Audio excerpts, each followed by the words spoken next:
He watched his teacher get beaten to death over a book he could have finished reading in a single afternoon. Years later, a noble girl stands across from him in a sparring circle, looking at him like he's nothing. She's about to find out exactly how wrong she is. She fires first. A full spell, loud, confident, the kind of casting that's supposed to end the match before it starts. He doesn't move his feet. One flick of mana, and her spell just comes apart in the air, like it was never real to begin with. She stares at her own hands like they betrayed her. "That's it?" he says. She doesn't answer. She can't. This is Derek, commoner, mercenary, and, according to everyone who's about to meet him, a nobody who got lucky.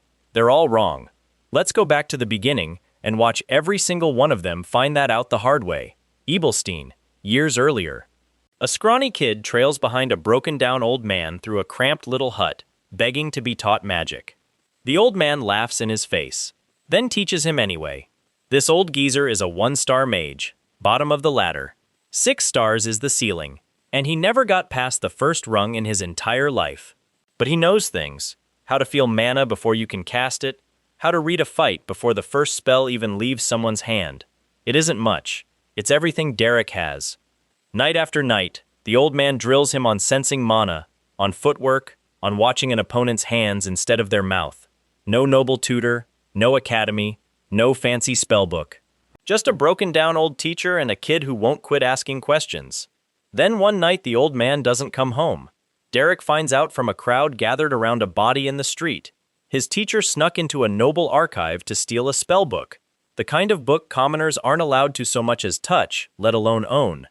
Guards caught him, beat him to death right there on the stone. Nobody apologizes, nobody explains. That's just what happens to commoners who reach for something they weren't born into. Derek stands over the body, says nothing. That night, alone, a system window flickers into his vision, cold. Silent, confirming something he already half suspected. He isn't from this world. Nobody else can see the window. He never tells anyone what it says. Years pass. Derek survives on his own, sharpening whatever scraps of magic he picked up from the old man. Then Cadia Flameheart finds him. Let's rewind again, all the way back to Ebelstein, because the origin arc deserves more than a quick pass too. The old geezer's hut sits at the edge of town, half-collapsed roof, more weeds than garden. Derek shows up outside it 3 days running, before the old man even opens the door. "Go home, kid!" "Don't have one." That's the answer that finally gets the door open. 1-star magic, the old man says. First lesson, no ceremony to it at all. Feel it before you cast it. Everyone skips this part. Everyone who skips it hits a wall eventually. He presses 2 fingers to Derek's chest. Feel that? That's not your heartbeat. That's mana, sitting right under it, waiting for you to notice it's there. Derek doesn't feel anything. Not that first night. Not the second either. Third night, something flickers. "There it is," the old man says. And for the first time, there's something like real pride in his voice. Months of drilling follow. Footwork before spellwork. Reading an opponent's hands, not their mouth, because mouths lie and hands don't. The old man never has more than 1-star magic to actually teach. Bottom of the ladder, same rank he's carried his whole life. But what he teaches under that ceiling is worth more than the rank suggests. "I could have been higher," the old man admits one night, unprompted, staring into a fire that's mostly embers by that point. Had the talent for it, didn't have the birth for it. Some doors don't open no matter how hard you knock. That's not fair. No, the old man agrees. It isn't. That conversation sits with Derek longer than either of them realizes at the time. Then the spellbook happens. The old man doesn't tell him beforehand. Just doesn't come home one night, and Derek finds out from a crowd the next morning, gathered around a body that used to be the only family he had in this world. Word travels fast in a small town. The old man broke into a noble archive. Tried to take a spellbook he had no legal right to even look at, let alone own. Guards caught him before he made it 3 streets away. They didn't arrest him.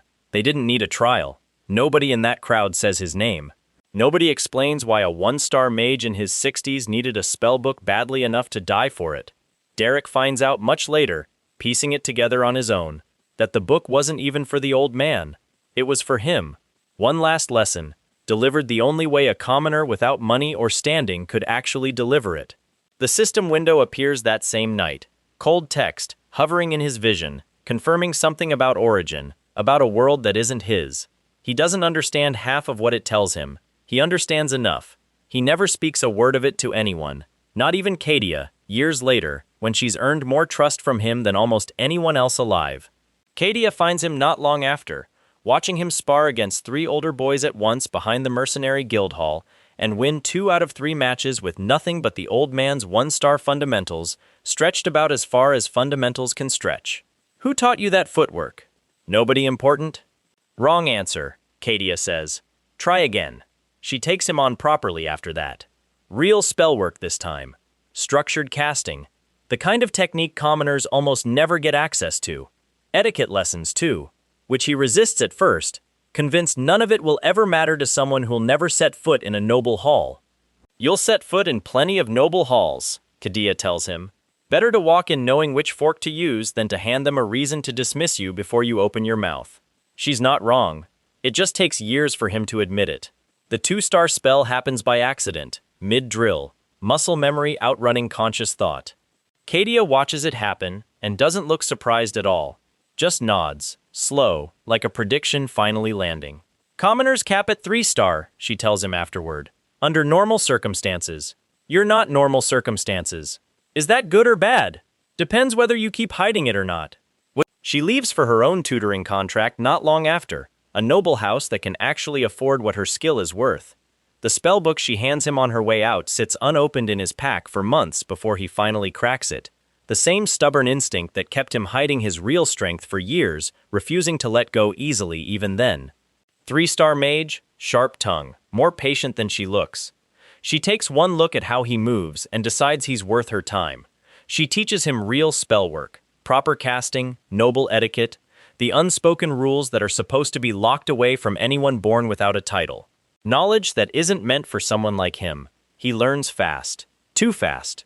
At 14, mid-drill, Derek casts a 2-star spell. Doesn't mean to. Doesn't even realize what he's done until Kadia goes quiet and just nods. Like she already knew this was coming. Don't get used to hiding, she tells him. He files that away and ignores it completely. Kadia eventually leaves. A tutoring contract with a noble house, an offer she can't turn down. Before she goes, she hands Derek a spellbook of his own. Stop hiding how strong you actually are, she says. He doesn't listen. Not yet. She wasn't born a noble either, though almost nobody outside her closest circle knows that. Kadia clawed her way to 3-star status the same way Derek eventually would, except she did it a generation earlier, in a world with even fewer doors open to commoners than the one Derek grows up in. She earned her noble mistress title through pure demonstrated skill, tutoring 3 separate houses before Derek ever met her, each contract building her reputation until she could afford to be selective about who she taught next. That selectiveness is part of why she took Derek on in the first place. Not charity, not sentimentality, but genuine recognition of the same raw, unrefined talent she remembered having herself before anyone bothered to shape it properly. I don't teach charity cases, she tells him, early on, before he's fully earned her patience. I teach investments, don't waste mine. He doesn't, and she never has to repeat the warning. There's a scene worth adding from those years, one that never made it into the earlier summary. The first time Kadia takes Derek to an actual noble function, not to perform, just to observe, to watch how the etiquette she's been drilling into him actually operates in a live setting. He's terrified, though he'd never admit it out loud. Surrounded by people who'd have him removed from the premises in an instant if they knew his actual birth status, relying entirely on Kadia's careful staging, introduced as a promising young relative from a minor branch family, a lie thin enough that a careful observer could poke holes in it.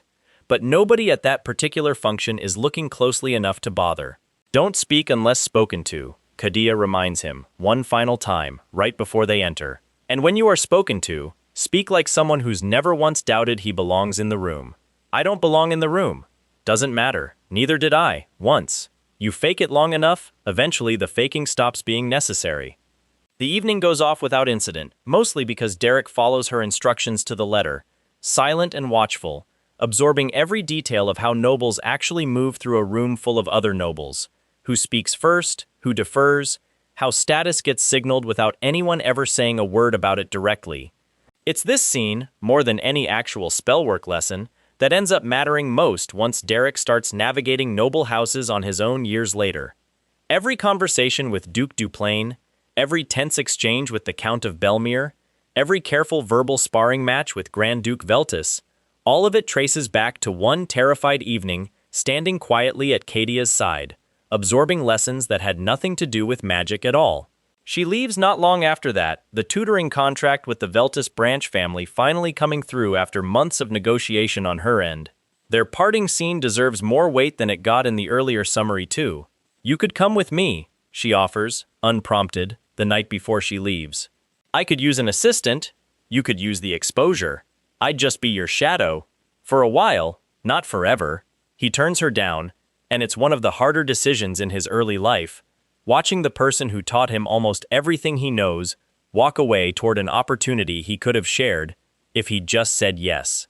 "Why not?" she asks, not hurt exactly, just genuinely curious. "Because if I go with you, I'm always going to be the kid you found. I want to find out who I am without you standing next to me answering for it." She doesn't argue with that. If anything, something in her expression shifts toward pride rather than disappointment. "Stop hiding how strong you actually are," she tells him. The same line that's echoed through this entire recap, delivered here for the first time in its original context. That's not a request. That's the last lesson. Everything else I taught you was technique. This is the only one that actually matters. He doesn't listen. Not for years. But the words never stop sitting there, waiting for the moment he's finally ready to take them seriously. Derek joins the Beldun Mercenary Corps. Jaden runs the outfit. Loud, reckless, the kind of leader who picks fights he probably shouldn't. Pyleen works beside him, sharper than she lets on, the one who actually keeps the operation from falling apart. Good people, the kind who never once ask about his birth.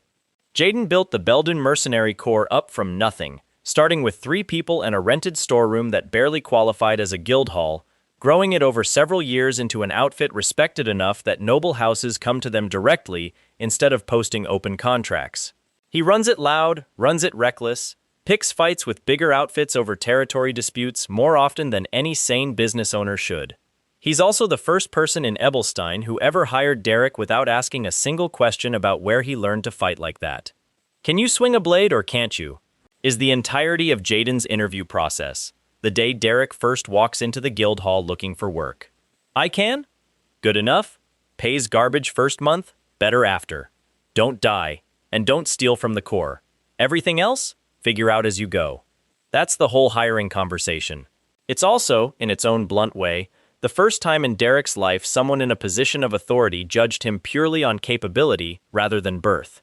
Pyleen joined a year before Derek did, recruited off the street after Jaden watched her lift 3 purses in under a minute without anyone in the crowd noticing. She's the actual reason the Corps runs as smoothly as it does, tracking contracts, managing supplies, keeping Jaden from picking fights that would bankrupt them, all while maintaining a combat record that quietly outpaces most of the men in the outfit, who assume she's just administrative support. "Jaden gets the credit because he's loud about it," she tells Derek once, early on, without any real bitterness in it. "I get the results because I'm not."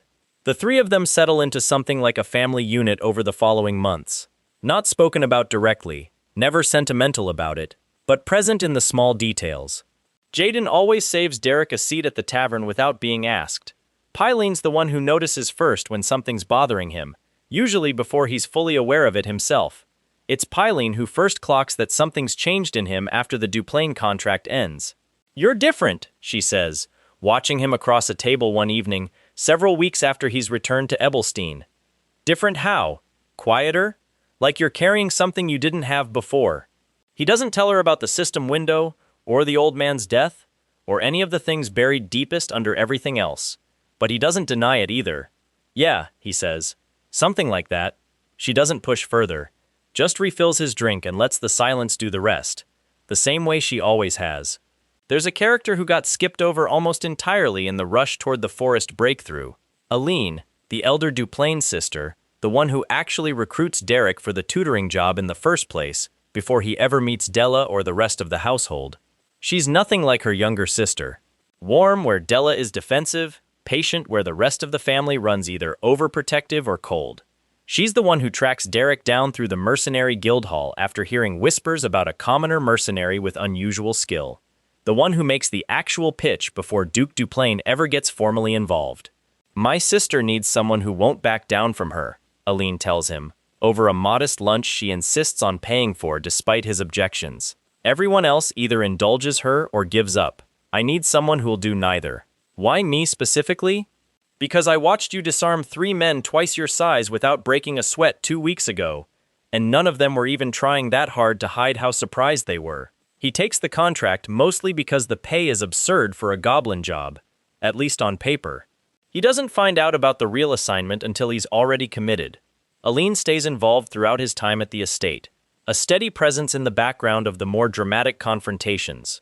The water dumping, the slap, the forest, the spar against Reg. She's the one who smooths things over with the household staff when Derek's methods raise eyebrows, the one who quietly advocates for him in family conversations he's never present for.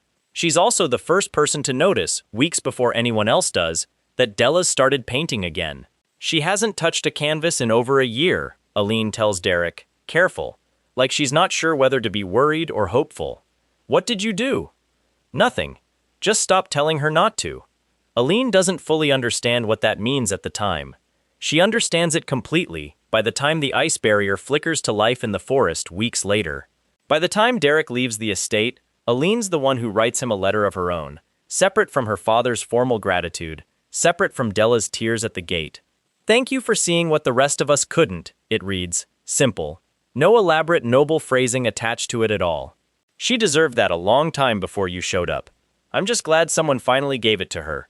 He keeps that letter longer than he keeps most things. Then a contract comes in from House Duplain. Goblin extermination, paying way more than a goblin job has any business paying. Derek clears the goblins in an afternoon. Then finds out the real job was never the goblins. House Duplain wants a tutor. Not for a son. For their daughter. Della Duplain. What nobody bothers to mention up front, she's a nightmare. Cruel to servants. Dismissive to anyone she considers beneath her, which is basically everyone. Drowning in a superiority complex that isn't really confidence at all.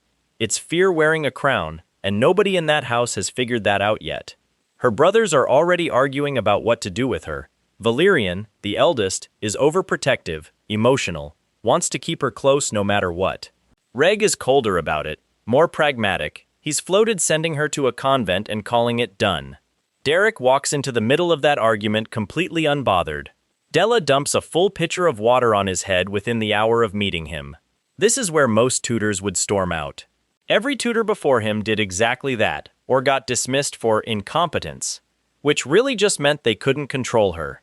Derek doesn't storm out. He doesn't yell either. He slaps her. Once. Then again when she comes at him a second time, swinging. Your title means nothing to me, he tells her, flat. No heat in it at all. The room goes dead silent. Nobody has ever spoken to Della like that, not once, in her entire life. Dawn, the estate's grand steward, is already halfway to having Derek thrown off the property. This has to be some kind of con, or a mercenary who has no idea what he's just walked into. You understand, Dawn tells him that first evening, voice clipped, formal, absolutely done with this whole situation, that every tutor before you has either quit within the week or been dismissed for incompetence. I see no reason to believe you will be different. You don't have to believe it, Derek says. Just don't get in the way while I prove it. Duke Duplain has been watching the whole exchange from the doorway. 5-star mage, not a man who's easily impressed. He gives Derek full authority over his daughter's education. No conditions. Della's mother is not on board, not even a little. She sees exactly what Dawn saw. A commoner, playing pretend tutor, given far too much power over a noble daughter's future. None of that stops Derek. He drags Della into the forest the very next day. Threatens to leave her there. She screams at him, cries, throws every tantrum she's ever gotten away with at home. He doesn't budge. He keeps pushing until the tantrums run out and there's nothing left underneath them except the one question she's spent her whole life avoiding. Who is she? Without the bloodline everyone keeps telling her makes her special. She breaks down completely. And that's when his blade comes down in a drill gone too far. Close, too close, and something in her finally moves on its own. An ice barrier. Blue light. Solid enough to stop the strike cold. She didn't cast it. She didn't even know she could. First real magic of her entire life. Pure instinct. Derek studies the barrier for a long moment, running numbers nobody else in that house ever bothered to run. Regulations magic. The structured, noble-favored school her whole family practices doesn't work like this. This is intuitive, free-form, tied to nature, not discipline. Della isn't a regulations mage. She's wild school, and suddenly every half-finished forest painting she's ever hidden away in her room makes sense. She wasn't just bored. She was listening to something the rest of her family can't even hear. Training accelerates from there. Her mother's contempt doesn't soften. If anything, it gets worse, watching a commoner succeed where every proper tutor failed. Reg proposes a real test to settle it once and for all. A spar, in front of the household, to prove Derek isn't running some elaborate scheme. Della doesn't fight like a noble. She fights dirty, uses the terrain, ducks under the arena platform mid-match, a move that breaks every rule of formal noble dueling and leaves the onlookers stunned before she's even cast a spell. She lands a real one-star spell against her own brother. She loses the match. Nobody watching sees a loss. They see a completely different girl than the one who dumped a pitcher of water on Derek's head a few weeks earlier. Then it boils over. Della's mother snaps in front of the entire household, slaps Derek across the face, screams about commoners overstepping their place, about a mercenary who thinks he can put his hands on a noble daughter and walk away untouched. Duke Duplain slaps his own wife back. Nobody moves. Nobody breathes. Afterward, in private, Duplain hands Derek access to 3-star spellbooks, knowledge most commoners never get within 100 miles of. "I see real ambition in you," he says quietly. "More than a mercenary chasing coins should have?" Derek doesn't correct him. Della's ready to stand on her own, and they both know it. Derek tells her it's time for him to go. She cries. Actually cries. Not the manipulative kind she used to weaponize against every adult in her life, but the real kind. "You don't have to grow up all at once," he tells her. It's the softest anyone's ever seen him. Before he leaves, there's one more piece of unfinished business. Kadia's letter finally catches up to him through the guild hall, forwarded across a fair distance by courier. Her handwriting is unmistakable even after years apart, every line as sharp and economical as the woman herself.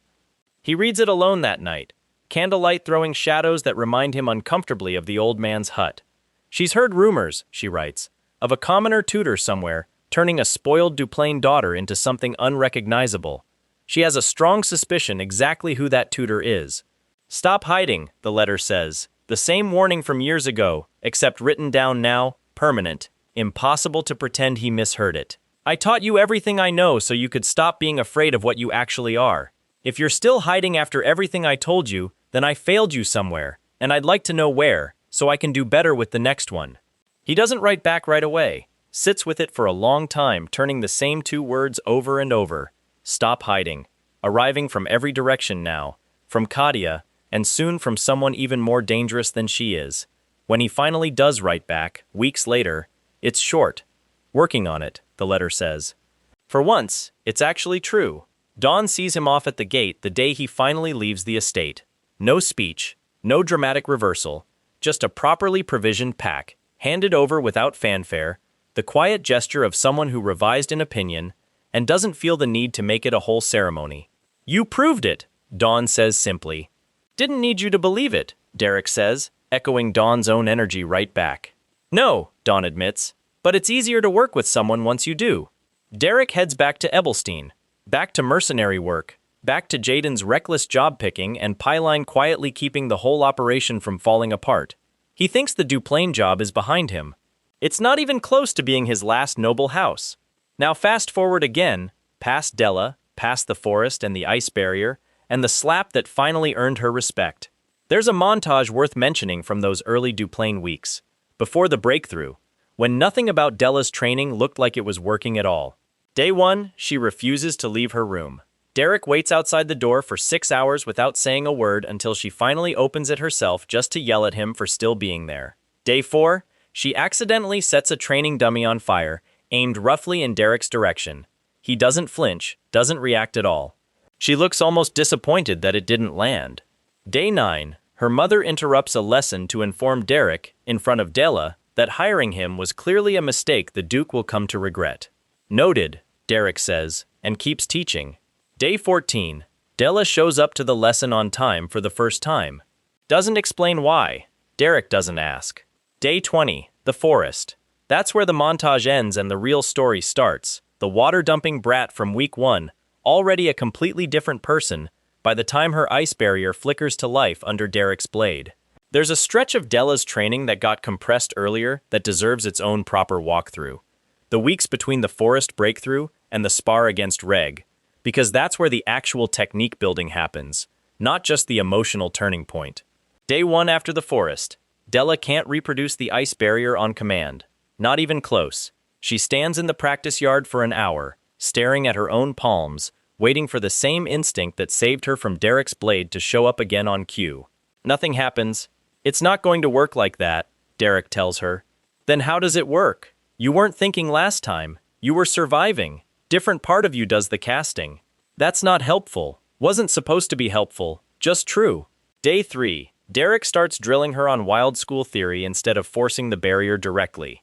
How the school responds to genuine emotional states rather than deliberate technique. How her paintings were never just hobby work but her own subconscious monosense leaking out sideways because she'd never been taught to use it properly. He has her paint again. First time in months by her own admission, because her mother banned it years ago as beneath a lady's proper education. The painting is rough, unfinished, same as all the others hidden in her room. But partway through, mana flickers around her hand, faint, barely visible, gone before it fully forms. There, Derek says. That's the same thing, you just called it art instead of magic. Day 7, the flicker becomes something closer to a spark, reproducible now if she paints first and casts second, bridging the two halves of the same ability her family spent years training out of her by accident. Day 12, full barrier, on command, no painting required as a bridge anymore. Small, weak, nothing like the one that saved her life in the forest, but hers, deliberate, earned instead of instinctive. Day 15, her mother walks in on a session and watches, silent, for the first time actually watching instead of dismissing. She doesn't say anything afterward, doesn't need to. The look on her face says enough, something between grudging surprise and a refusal to admit it out loud. Day 18, Reg proposes the spar. 2 days later, Della's fighting from beneath the arena platform, using terrain like a mercenary instead of a noble, landing a real spell against her own brother in front of the entire household. That's the version of the story that actually explains how she got there. Not just the forest as a single dramatic turning point, but weeks of unglamorous, repetitive work underneath it that never made it into the highlight reel. There's a smaller moment worth including too, back at the Duplain estate, that got skipped over in the rush to the forest breakthrough. The first time Della actually thanks Derek for something, unprompted, no sarcasm attached. It happens after a particularly brutal training session, both of them sitting against a tree at the edge of the estate grounds, too tired to keep pretending the exhaustion isn't mutual. Nobody's ever pushed me before, Della says, not looking at him. Not really. Everyone just tolerated me or flattered me. You're the only person who's ever actually bothered being honest. Honesty's not that expensive. It is when you're a noble, she says. Everyone around us is always calculating what honesty costs them before they decide whether to spend it. He doesn't have a clean response to that. Just lets it sit there, one more small thing that sticks with him longer than he expects it to. There's a moment back at the Duplain estate, early in Della's training, where Derek runs into the household's youngest servant, a boy barely older than Della herself, tasked with delivering meals to the training yard. The boy flinches every time Della raises her voice, old habits built from years of her cruelty before Derek's arrival. She's not going to hit you, Derek tells him, the third time it happens. She used to. She doesn't anymore. The boy doesn't fully believe it. Not that day. But weeks later, once Della's temperament has genuinely shifted, he stops flinching entirely, and it's Della herself who notices the change first, quietly unsettled by how long it takes to undo the reputation she spent years building. I did that, she tells Derek, watching the boy set down a tray without a hint of the old fear in his posture. That's actually because of me. Not because of you fixing me. Because I was cruel enough that a servant boy still expects to be hit. Yeah, that's not a good feeling. It shouldn't be. It's one of the harder growth moments in her arc. Easy to lose next to the flashier ice barrier reveal. But arguably more important. The moment she starts reckoning with the actual cost of who she used to be, rather than just celebrating who she's becoming. Reg's arc deserves a proper close too, because he starts this whole story wanting his sister shipped off to a convent, and ends it defending Derek's methods to anyone who questions them. The shift starts small. He watches the spar where Della fights dirty from beneath the platform, breaking every rule of formal dueling, and something in his expression cracks open just slightly even as she loses the match. "That's not how nobles fight," he tells Derek afterward, more curious than critical. "No," Derek agrees. "It's how she wins." Reg doesn't have a response to that immediately. He does show up to every training session after that point, though, watching from the sidelines without ever quite admitting why. By the time Derek leaves the estate, Reg's the one who argues down two separate noble guests at a dinner party who question whether a commoner tutor was really necessary. "You didn't see the forest," Reg tells one of them, flat, final. "I did. Don't talk about things you didn't see." It's not a dramatic reversal, just a quiet one, the kind that matters more because nobody makes a show of it. Della's mother doesn't get a redemption arc exactly, but she doesn't stay a flat obstacle either, and that's worth spelling out properly instead of leaving her frozen at the moment her husband slaps her in front of the household. In the weeks after that public humiliation, she goes quiet. Doesn't apologize. Pride runs too deep in her for that, but she stops actively undermining the lessons, stops interrupting sessions with commentary about commoners overstepping their place. The real shift happens the day of the spar against Reg, watching from the family gallery as her daughter fights dirty and loses with more dignity than she's ever shown winning anything before. Something crosses her face in that moment that nobody in the household has seen from her before. Not pride exactly, not yet, but the first crack in a wall she's spent years building. She still doesn't speak to Derek directly again before he leaves, but on the morning of his departure, a servant delivers a small parcel to his room. Nothing dramatic, just a set of traveling supplies, practical rather than sentimental, no note attached. Dawn, when asked, confirms who sent it without elaborating further. "Make of that what you will," Dawn says. Derek doesn't make much of it out loud, but he takes the supplies and doesn't mention them again either, which from him counts as its own quiet form of acknowledgement. Duke Duplain's own arc gets a proper close too, beyond just handing over 3-star spellbooks and calling it done. In the final week before Derek leaves, the Duke requests a private conversation. No household staff present, no family members, just the two of them in his study, surrounded by shelves of books most commoners will never be permitted to even look at. "I've had tutors for my children before," Duplain says, without preamble.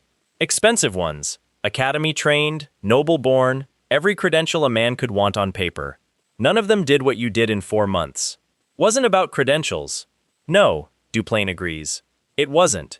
That's precisely the problem, isn't it? The Empire's spent generations convinced that credentials are the same thing as capability, and every year that assumption goes unchallenged, we lose people like you before anyone even notices they existed." He doesn't frame it as an apology exactly. Duplain isn't the kind of man who apologizes for the structure of the world he benefits from. But there's something close to genuine reckoning in the way he says it, the kind of admission that costs a man like him more than he'd ever say directly. "What happens to men like your old teacher?" Duplain continues, quieter now. "Shouldn't happen. I won't pretend I can fix that, but I can make sure it doesn't happen to you." It's the closest thing to a real acknowledgement of the injustice at the center of Derek's whole life that anyone with actual power has ever offered him. He doesn't know quite what to do with it in the moment. Just nods, thanks him, and lets the conversation end there. That conversation is part of why Derek turns down Duplain's formal offer so gently, compared to how he handles Belmir's. Not because he owes them anything contractually, but because something about that study conversation earned a different kind of respect than a sealed letter with a wax stamp ever could. One more full scene worth adding before this recap wraps for good. A proper walkthrough of the morning Derek actually leaves the Duplain estate, since the earlier version compressed the entire farewell into a handful of lines. It starts before dawn, most of the household still asleep. Della's awake anyway, sitting on the front steps with his pack already prepared beside her, having apparently taken it upon herself to have it ready before Dawn could even offer. "You didn't have to do that," Derek says, taking in the neatly packed supplies. "I wanted to." They sit together for a while without talking, the sky slowly lightening around them, neither one in a hurry to actually say the goodbye they both know is coming.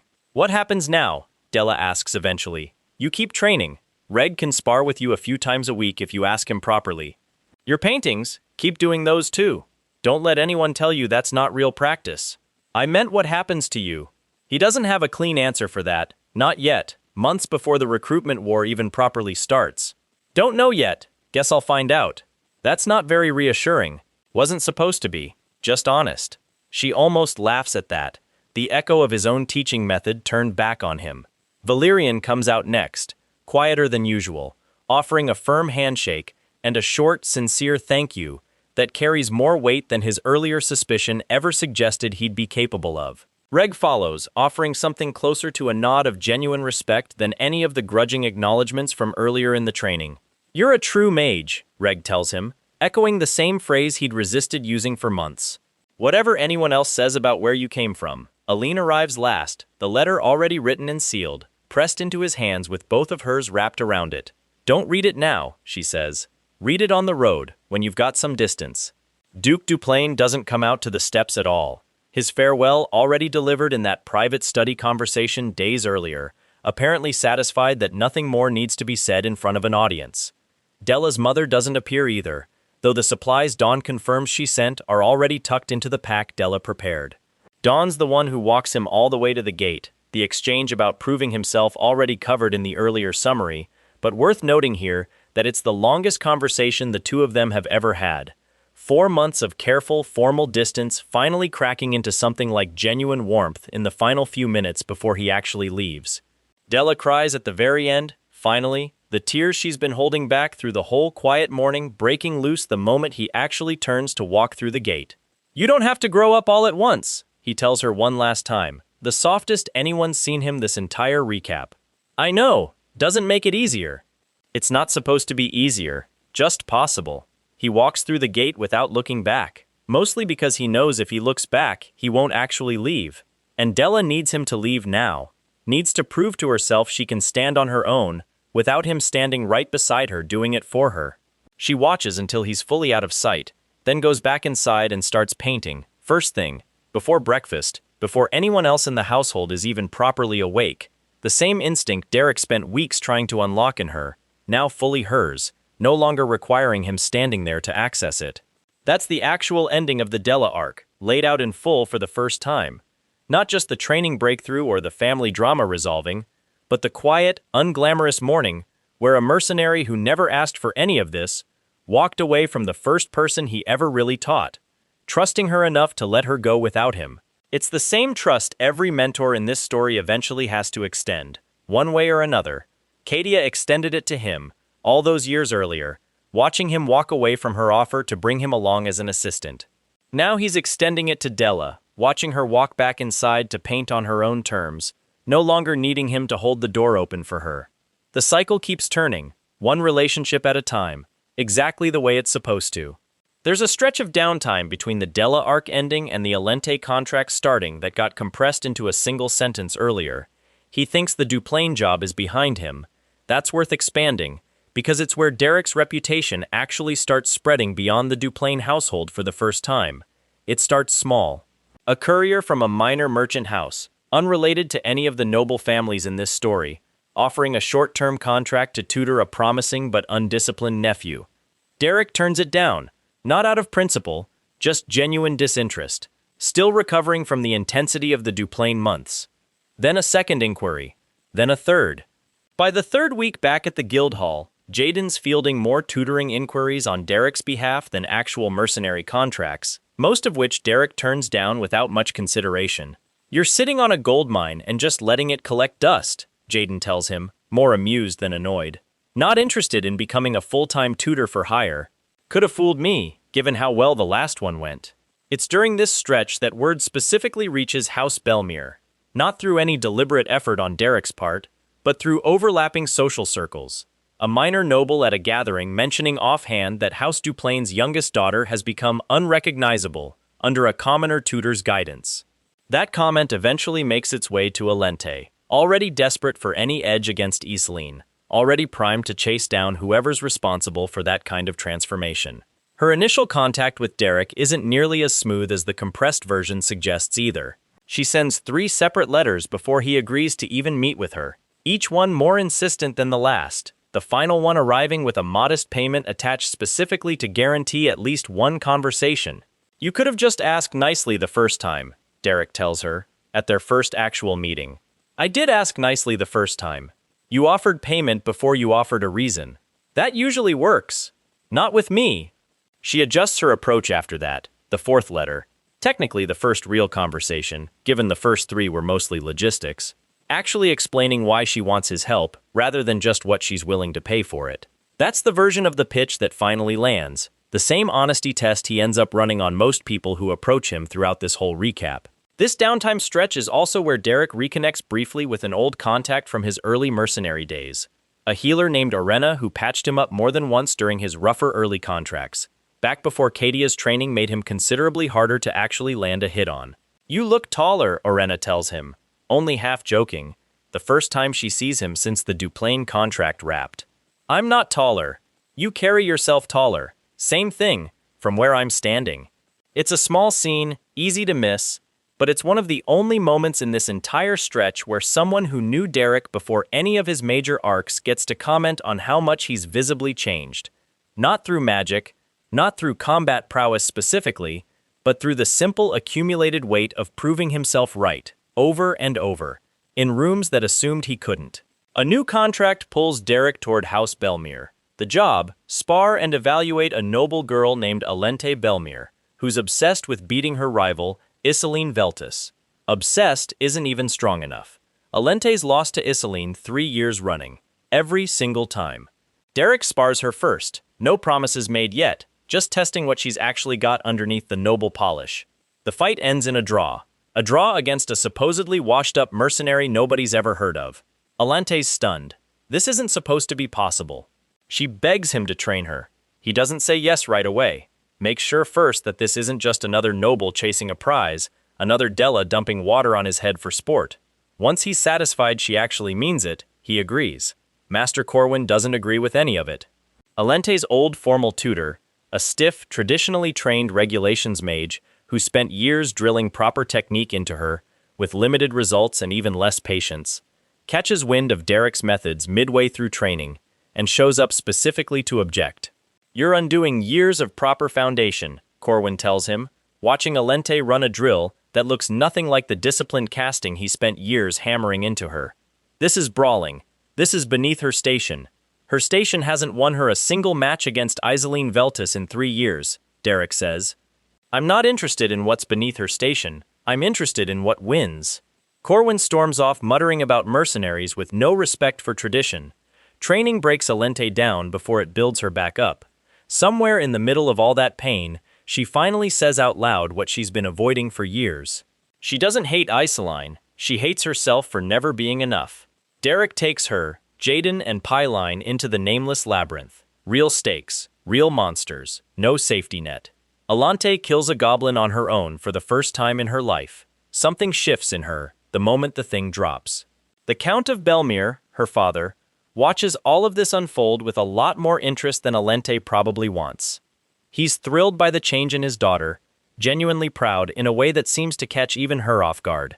But that pride curdles fast once word starts spreading about other houses circling Derek too. You belong to this house now, the Count tells him bluntly. I won't have my daughter's tutor drifting off to serve Duplain interests, or Veltus interests, whenever the wind shifts. I don't belong to any house, Derek says. I trained your daughter because she asked, honestly, for help she actually needed. That's not the same as ownership. Everything has a price, mercenary. Name yours. Some things don't. He walks out that afternoon with the Count's frustration trailing behind him, unresolved. Not the last time a noble tries to buy something that isn't for sale. Alente's training deserves the same treatment, because her breakthrough with mana wasn't instant either. Weeks 1 and 2, pure conditioning. No spell work at all, just running drills, footwork, endurance work that leaves her too exhausted most nights to even complain about it properly. When do we start the actual magic? She asks. Day 9. Barely able to stand after a full session. You've been doing magic since day 1. You just haven't noticed yet. That's not an answer. It's the only one you're getting until you stop asking. Week 3. Master Corwin's interruption happens here, right in the middle of the conditioning phase, which is exactly why his complaint about no proper foundation lands as badly as it does. He's watching her run laps and throw punches at a dummy, and mistaking it for the entirety of her training instead of the groundwork underneath it. Week 4. Actual spell work begins, but stripped down from everything Corwin spent years teaching her. No elaborate incantations, no formal stances. Just the fastest, most efficient version of each spell Derek can teach her. Built for combat rather than presentation. "This isn't how House Belmere casts," she says, watching her own bolt fire off half a second faster than anything Corwin ever drilled into her. "House Belmere casts to look good losing. You're here to stop losing." Week 6. The nameless labyrinth run happens here.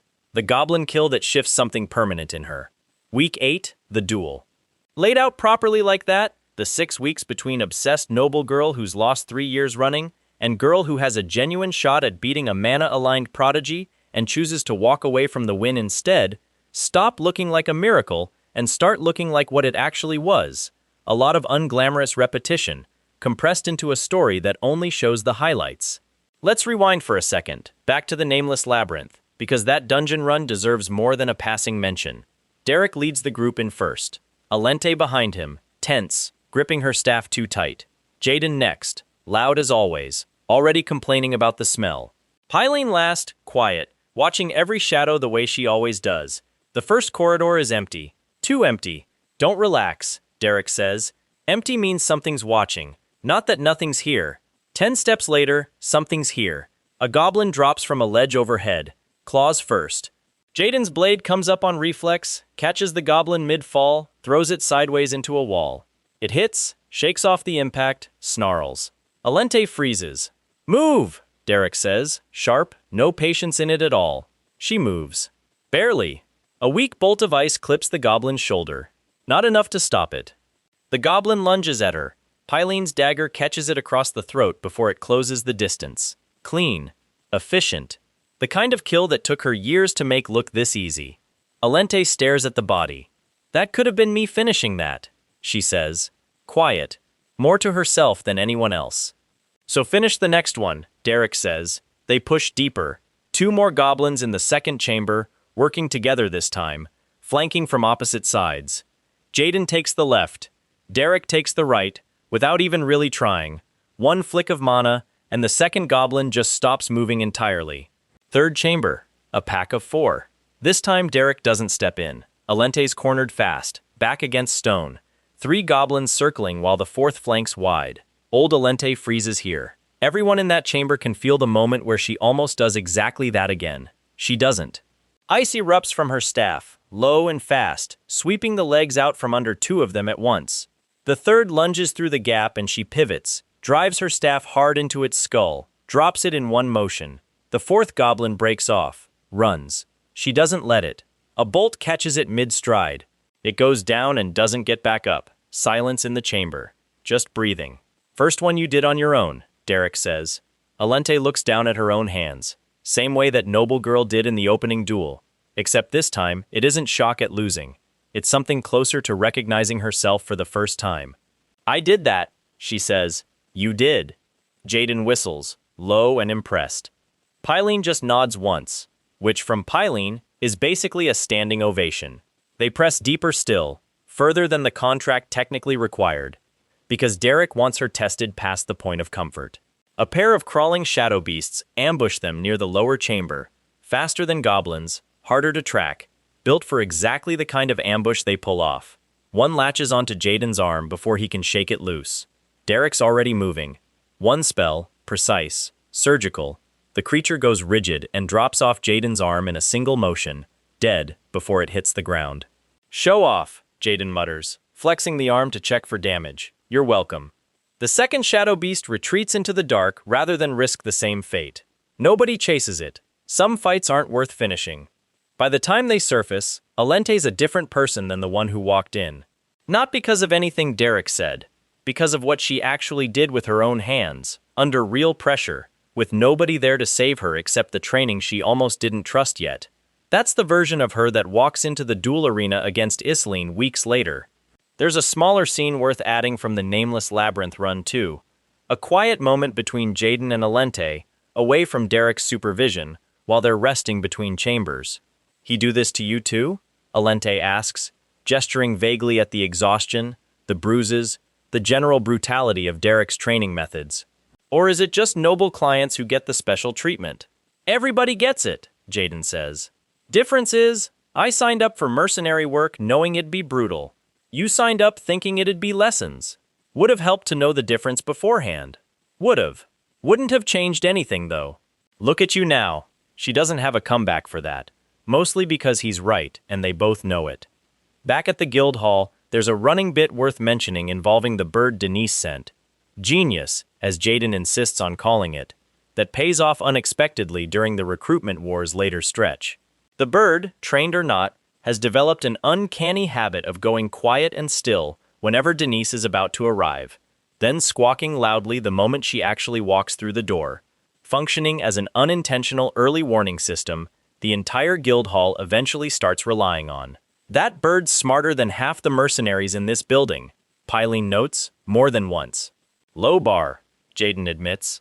It's a small, silly thread, but it's exactly the kind of detail that makes this story feel lived in rather than purely plot mechanical. Side characters with their own small arcs, running jokes that pay off, a world that keeps moving even in the corners the main story doesn't spend much time on.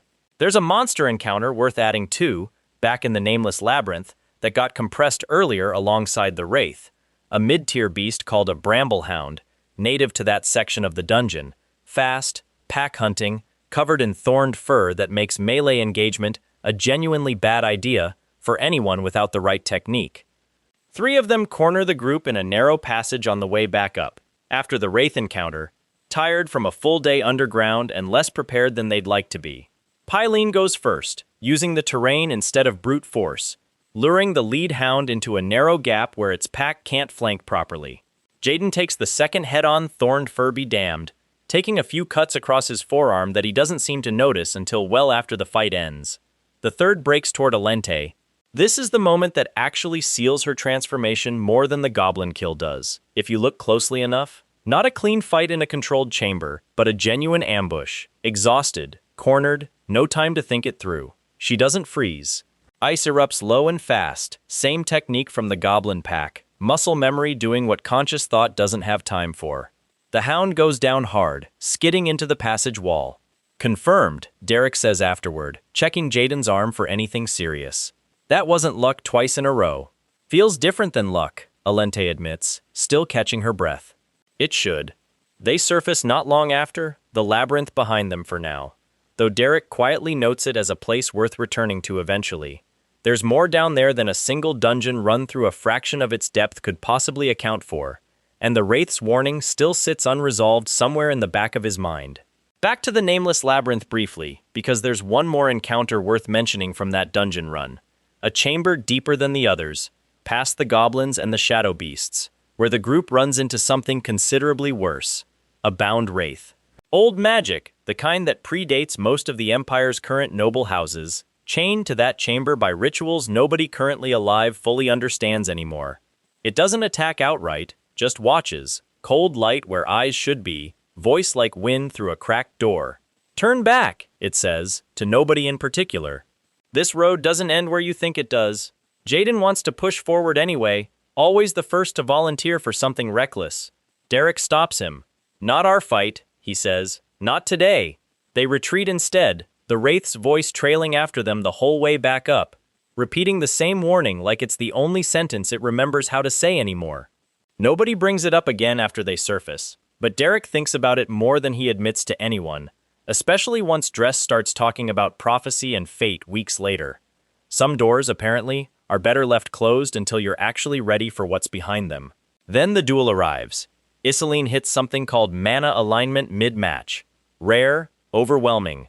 The kind of state that makes the entire arena go quiet just watching it build. She drops a 2-star fireball that has every noble in the stands holding their breath at once. Alente matches her, blow for blow. Further than anyone in that arena expected. Further than 3 years of losses ever suggested she could go. Corwin watches from beneath the platform, arms crossed, expecting to be vindicated the moment it falls apart. It doesn't fall apart. Alente finds an opening, a real one, a genuine chance to actually win this thing, after 3 straight years of losing. She surrenders instead, because winning was never actually going to fix what was broken in her. The trophy was never the problem. She was. Derek's the one who holds her together afterward while she falls apart in front of the entire arena. That wasn't proper technique, Corwin admits to Derek afterward, forcing the words out like they cost him something. No, Derek agrees. It was better. Corwin doesn't argue the point again. Word spreads fast after that. Duplain, Veltus, Belmere, three noble houses that once looked at Derek like dirt on their boots are suddenly circling him from every direction, offering titles, gold, anything at all to lock him down as their private tutor. Derek turns every single formal offer down. He's not ready to belong to anyone yet. Let's go back to that duel now, properly, panel by panel, because it deserves more than the summary version. Iseline enters first, composed, precise. 3 years of wins sitting easy on her shoulders, like she barely notices the weight anymore. Alunte enters second, steadier than she's ever been walking into this particular arena. The protective circle activates. General Palom's design, standard for formal noble duels, glowing faint blue around the perimeter, ready to catch anything that goes too far. First exchange. Iseline opens with a probing bolt, testing distance. Alente sidesteps, doesn't return fire yet, just resets her footing. Second exchange. Alente pushes forward, closes distance fast, forces Iseline back a step for the first time and longer than either of them can remember. Third exchange. Iseline's eyes shift. Something in her posture changes, mana gathering visibly around her now. Dense, humming, mana alignment. The crowd goes quiet all at once. A 2-star fireball builds in her palm, too bright to look at directly, heat rolling off it even from the stands. She releases it. Alente doesn't run. Throws up everything she has, layered barriers stacked fast, and the fireball detonates against them in a wall of light and sound that shakes dust loose from the arena's upper seats. When it clears, Alente's still standing. Barely. Barrier cracked, robe singed at the shoulder, breathing hard, but standing. Iseline blinks, actually blinks, like this isn't a scenario she prepared for. Fourth exchange.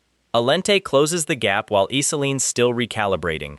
Fast, low, a strike aimed at the opening left by the fireball's own recoil. It lands. Iseline stumbles back, guard broken for just a second, just long enough. Alente has the opening, a real one, the kind of opening that would end this thing. 3 years of losses erased in a single follow-up strike. She doesn't take it. She lowers her staff instead. "I yield," she says, loud enough for the whole arena to hear it. Iseline stares at her, like the words don't make sense. "You had it. You had the match." "I know," Alente says. "It wouldn't have fixed anything anyway." The crowd doesn't know what to do with that. Neither does Corwin, watching from beneath the platform, arms still crossed, waiting for the moment that never comes the way he expected it to. Derek's already moving before the protective circle even finishes powering down, catching Alente as her knees finally give out, holding her together while 3 years of pressure finally breaks loose all at once, right there in front of everyone who ever doubted her.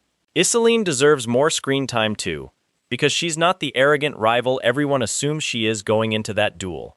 In the days after the match, while Alente's still recovering, Iseline shows up unannounced at the Belmere estate, alone. No entourage, no house colors on display, just her. "I'm not here to gloat," she says, before anyone can assume otherwise. "I wanted to say it in person. You didn't lose that match. I know it, you know it, and everyone in that arena who was actually paying attention knows it too." Alente doesn't know what to do with that at first. 3 years of framing Iseline as the enemy doesn't unwind in a single conversation. "Why do you even care?" "Because I've been winning against you for 3 years and it never once felt like winning," Iseline admits. "You want to know what mana alignment actually costs? It's not free. It's not just talent. I've been running myself into the ground chasing a rank my own family expects out of me, and every match against you was the one time a year I got to actually test whether any of it was real." That's the start of something neither of them expected. Not quite friendship yet, but the beginning of one, built on the wreckage of a rivalry that turns out to have been mutual insecurity dressed up as competition the entire time. There's one more piece of Alente's story worth including before this stretch wraps up properly. What happens to her in the weeks immediately after the duel? Once the initial shock of her surrender fades, and the noble gossip mill starts churning through what it actually meant.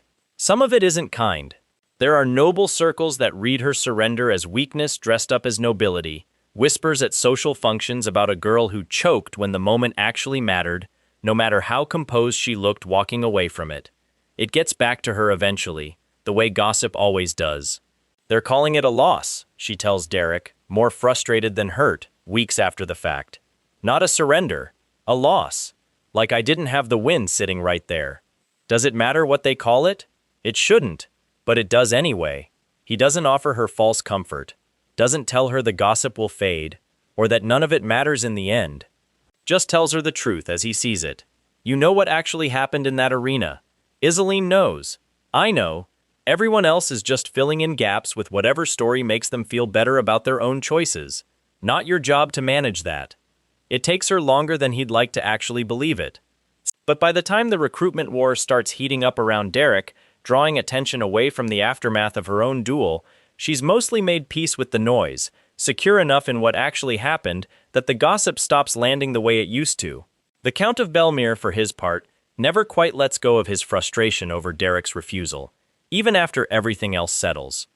He tries one more time, weeks after the initial confrontation, framing it differently this time.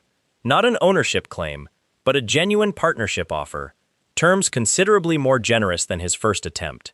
I'm not asking you to belong to this house anymore, the Count says, older, more tired than the man who first demanded Derek name his price. I'm asking what it would actually take. Nothing you're offering, Derek says, not unkindly. It's not about the terms. I told you that the first time. The Count doesn't get angry this time, just nods, slow, something like resignation settling into his expression. My daughter's better because of you, he says finally. I suppose that has to be worth something on its own, even without a contract attached to it. It is. That's as close as the Count of Belmere ever comes to fully letting go of the recruitment attempt, and it's enough. Not every relationship in this story resolves into a clean partnership or a clean rejection. Some of them just settle into something quieter, unresolved but no longer actively straining against itself. Master Corwin sticks around too, in a smaller capacity than before. No longer Alente's primary tutor, but not entirely pushed out either. He starts sitting in on sessions occasionally, less to object now, and more out of genuine curiosity about a teaching method he spent weeks dismissing before watching it actually work. I still think proper technique matters, he tells Derek, near the end of this stretch of the story. It does, just not more than results. I'm allowed to believe both things can be true. I never said you couldn't. It's not friendship exactly, between the two of them. But it's not the open hostility it started as either.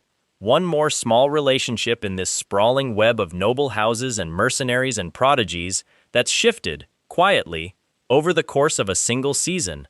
Mostly because one commoner mercenary refused to change how he did things no matter how many people objected at first.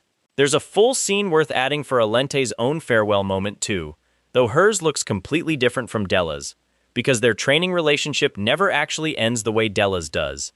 It just transitions into something less structured once the duel's behind them.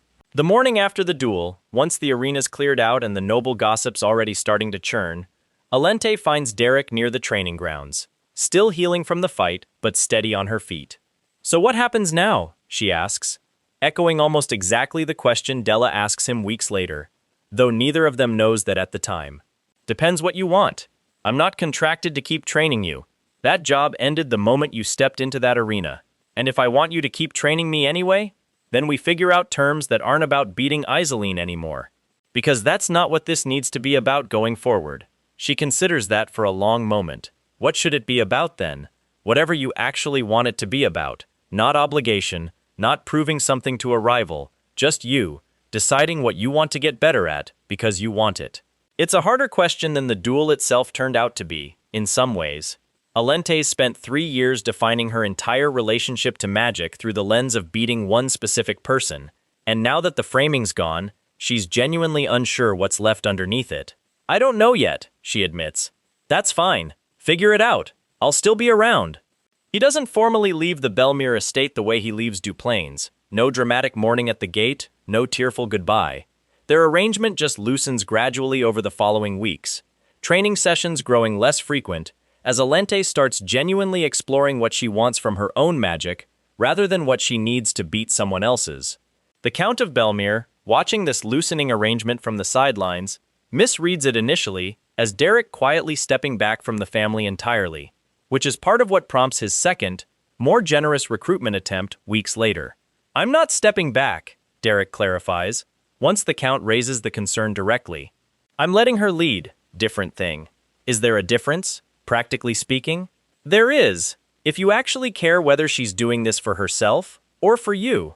The Count doesn't have an immediate response to that, though it's part of what eventually softens his approach into the more generous, less possessive offer he makes later. Iselin factors into this loosening arrangement too, showing up more frequently at the Belmere estate under the excuse of checking on her newly not-quite rival, staying long enough each time that Alente starts to suspect the visits have less to do with her and more to do with a certain mercenary who's usually around during training hours. She's not here for me, Alente tells Derek, more amused than annoyed, watching Iselin linger near the edge of a session for the third time that week. I'm aware. Are you going to do anything about it? Not sure there's anything to do yet. Alente doesn't push further, mostly because she's got her own half-formed thoughts about where her training's actually heading now that the duel's behind her, thoughts that don't leave much room for worrying about her mercenary tutor's complicated romantic entanglements.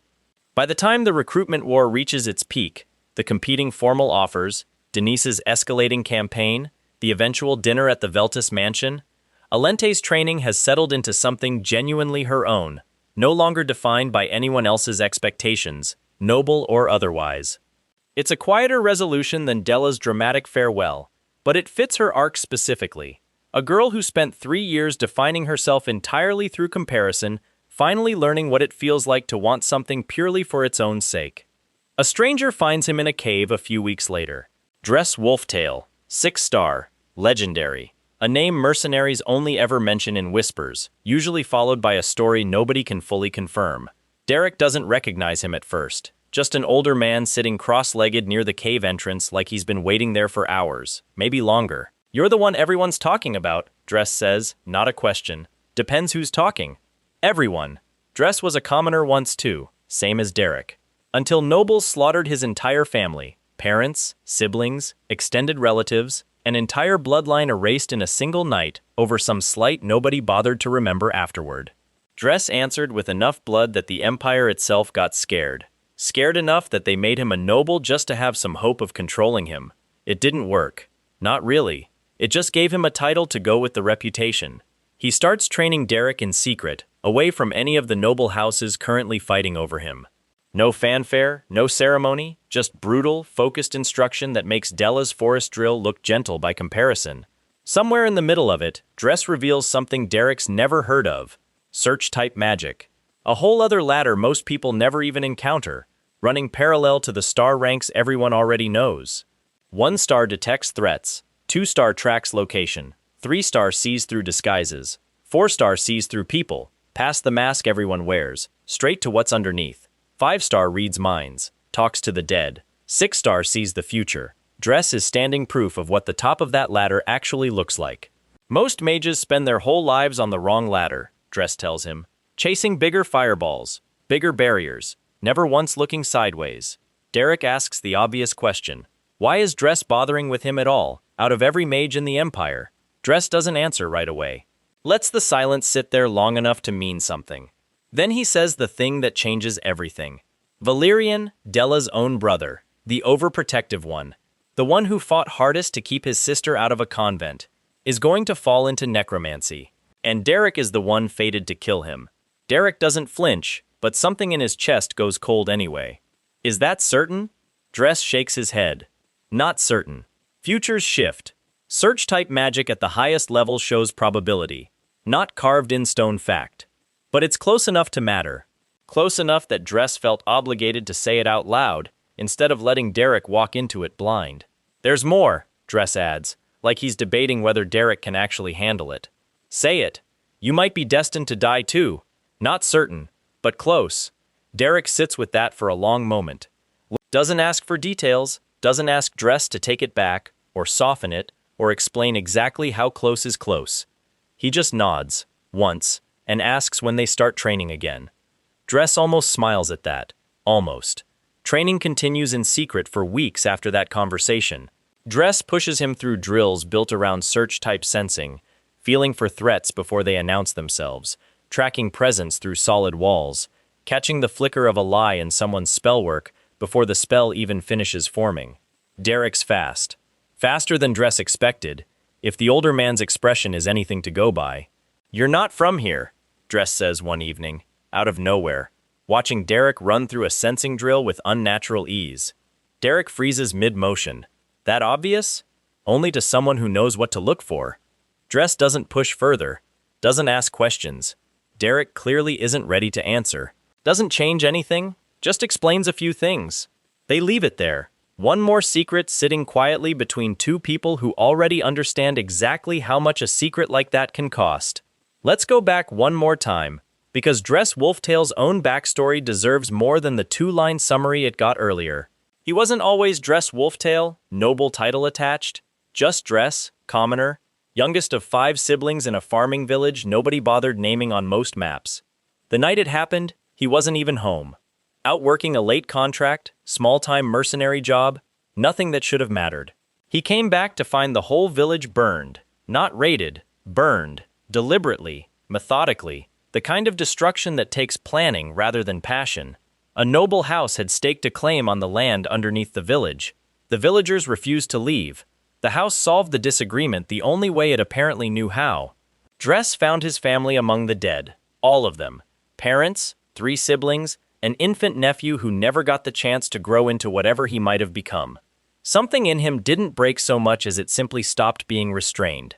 He hunted the house responsible for the better part of 2 years. Every guard, every soldier, eventually the Lord himself, found hiding behind 3 layers of protective wards that Dress went through like they were paper. The Empire noticed. Couldn't ignore a commoner mage racking up a body count that high without some kind of response. They sent forces to stop him. He went through those too.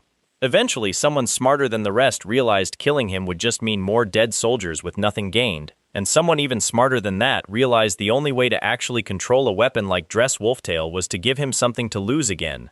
They made him a noble. Land, title, resources, everything a man in his position was never supposed to have access to. It didn't erase what happened. It just gave the Empire a leash long enough to pretend they still had control of the situation. "I don't tell people this story," Dress admits to Derek, the one time he actually walks through the whole thing out loud instead of the abbreviated version. "Most of them just want to know I'm strong. They don't actually want to know why. Why tell me then? Because you're about to walk a road that looks a lot like mine did, if you're not careful. Figured you should hear it from someone who already walked it, instead of finding out the hard way." Derek doesn't say anything for a long while after that. There's a scene worth adding right at the boundary between the Alente arc and the recruitment war arc. The moment Derek actually decides to start training with Dress in secret, which got glossed over as a simple cave meeting earlier. The cave itself sits a half-day's walk outside Ebelstein, well off any trade route, the kind of place nobody stumbles into by accident. Derek only finds it because Dress leaves a trail specifically designed to be followed by someone with the right sensing ability. Small pulses of mana, spaced just far enough apart that an untrained mage would miss them entirely. "You could have just sent a letter," Derek says, arriving at the cave entrance to find Dress already waiting, exactly as expected. Letters get read by the wrong people, this doesn't. Bit theatrical. 6-star mages are allowed a little theater. The first session isn't training at all, not really. It's mostly Dress testing him, throwing small, deniable spells from odd angles, gauging reaction speed, watching how Derek instinctively moves before he consciously decides to. None of it's meant to actually hit. All of it's meant to measure. "You're better than the rumors say," Dress admits, at the end of that first session. Which is impressive, considering the rumors already have you dueling noble prodigies to a draw with your eyes closed. That part's exaggerated. Most of it usually is. Doesn't mean there's nothing underneath the exaggeration. Dress doesn't explain why he's interested in training Derek specifically, not that first session. Just tells him to come back in 3 days, same time, same place, and walks off into the dark without waiting for an answer. Derek comes back. It takes 4 more sessions before Dress finally explains the search type ladder properly, laid out star by star, each rank demonstrated with a small display of the relevant ability, rather than just described secondhand. For the 1-star threat detection, Dress has Derek stand blindfolded in the cave while he circles at a distance, occasionally letting hostile intent bleed into his approach without ever actually closing the distance. Derek's job is to flinch at the right moments, proving he can feel the difference between genuine threat and empty movement. He's wrong more than he's right those first few tries. By the fourth session, he's catching almost all of it. For 2-star tracking, Dress has him locate a small marked stone hidden somewhere within a quarter-mile radius, using nothing but sensed mana signature. It takes him most of an afternoon the first time. Considerably less by the third attempt. 3-star, seeing through disguises, doesn't get demonstrated directly. Dress explains it's harder to safely showcase without a genuine deception to test against, and promises they'll circle back to it once Derek's foundation is solid enough not to waste the lesson. It's during one of these sessions, several weeks in, that the conversation about Derek's origins happens. Not the full prophecy reveal yet, just Dress noting, almost offhand, that Derek moves like someone who learned to fight in a different kind of world entirely. That obvious? Only to someone who knows what to look for. Same phrase Derek uses on Denise weeks later, borrowed without fully realizing where he picked it up. Dress doesn't push for details that day. Just files the observation away, the same way Derek's been filing away everything he doesn't have answers for since the day his old teacher died. The prophecy conversation happens several sessions after that, once enough trust has built up between them that Dress apparently decides the weight of it is worth handing over. It's worth noting how carefully Dress approaches it actually, not blurting the information out casually, but building toward it deliberately across an entire evening, starting with a long explanation of how 6-star future sight actually works. It's not a single vision, Dress explains, sitting across a small fire that's mostly there for light rather than warmth. It's probability. Threads, branching constantly, most of them collapsing into irrelevance within days. The ones that don't collapse, the ones that keep reappearing no matter how many times I check, those are the ones worth mentioning. How many threads have you checked involving me? More than I'd like. That's the lead-in to the Valyrian reveal, delivered slower and with considerably more weight than the compressed version suggests. Dress walking through exactly how many times he's run the same probability check, how consistently the same outcome keeps surfacing regardless of which variables he adjusts. I don't tell people this lightly, Dress says, near the end of it. Most 6-star mages who reach this level stop sharing what they see entirely, because it changes how people around them behave in ways that usually make the outcome worse, not better. I'm telling you because I think you're the rare exception who can hear it and keep moving forward anyway. You sure about that? No, Dress admits, but I'd rather be wrong about your strength than wrong about staying silent. It's a heavier scene laid out properly than the summary version gave it credit for. Not just an ominous prophecy dropped in passing, but a genuinely difficult decision on Dress's part, made carefully, after weeks of watching Derek closely enough to believe he could actually handle carrying it. There's a quieter thread worth pulling on too, what Valyrian himself is actually like in this stretch of the story, since the prophecy hangs a lot of weight on a character who's mostly appeared as the overprotective brother up to this point. Valyrian's the eldest Duplain sibling, technically next in line to inherit the house, though he's shown considerably more interest in his sister's well-being than in politics throughout this whole stretch. He's the one who argued hardest against sending Della to a convent, the one who sat outside her door on the worst nights when she was younger, the one who genuinely seems to love his family more uncomplicatedly than anyone else in that household. He's cautious around Derek at first, more so than Reg even, less because he doubts Derek's ability, and more because he's watched enough hired help pass through the estate to distrust anyone new around his sister on principle. You hurt her, he tells Derek, early on, flat and direct in a way that doesn't match his usual gentler demeanor. And it won't matter what my father authorized. Fair? He watches every session for the first 2 weeks, arms crossed, silent, until he's satisfied enough to stop showing up as often. By the time the forest breakthrough happens, he's become something closer to an ally than a suspicious older brother, genuinely delighted by his sister's progress in a way that has nothing to do with family reputation and everything to do with actually caring about her. It makes the prophecy land heavier once you know that about him. Not a distant background character marked for a dark turn, but someone who spent this entire stretch of the story being, by a wide margin, the most protective and loving member of his own family. Derek doesn't know yet how to reconcile that version of Valyrian with whatever future Dress claims is waiting for him. Doesn't bring it up with Della, doesn't bring it up with Valyrian himself. Just carries it quietly, the same way he's carried everything else this entire story, filed away until the moment it can't be avoided any longer. Meanwhile, Dress keeps training him in secret, further and further from anything resembling noble politics. The sensing drills get harder. Dress starts blindfolding him mid-session, forcing him to track movement through nothing but the feel of mana shifting in the air around him. Real threats don't announce themselves, Dress says, circling him slowly, footsteps deliberately uneven to throw off any pattern Derek might be tracking by sound alone. By the time you see them, you've already lost half the fight. Derek gets hit more than he lands anything, those first few sessions. Dress doesn't go easy on him even once. Weeks in, something clicks. Derek catches a strike before it lands, blind, purely on sensed intent, and Dress actually stops mid-motion, genuinely surprised, for maybe the second time since they met. "Faster than I expected," Dress admits. "Good faster or bad faster?" Good faster, for now. That, for now, sits uncomfortably next to everything else Dress has told him about the future. Valyrian, the necromancy, the fight neither of them can fully see the shape of yet. Derek asks about it directly, one evening, tired of circling the subject. If it's not certain, why tell me at all? Dress considers the question longer than Derek expects, because the alternative is you walking into it blind, and I've seen what blind costs people. I'd rather you hate me for telling you than mourn someone because I didn't. Derek doesn't have a response to that. Doesn't need one. The system window itself deserves a closer look too, because it's been mentioned 3 times now without ever really being shown properly. The first time, in Ebelstein, standing over his teacher's body, it appears as cold blue text hovering just at the edge of his vision, invisible to everyone else in the crowd around him. Origin anomaly detected. Current world, non-native. Classification, unregistered. Nothing else. No explanation, no tutorial, no friendly voice walking him through what any of it means.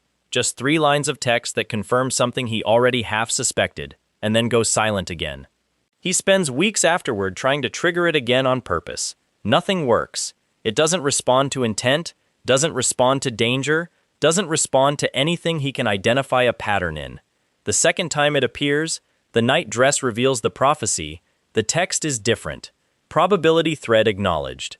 Divergence point, unconfirmed. Classification, unregistered. Divergence point.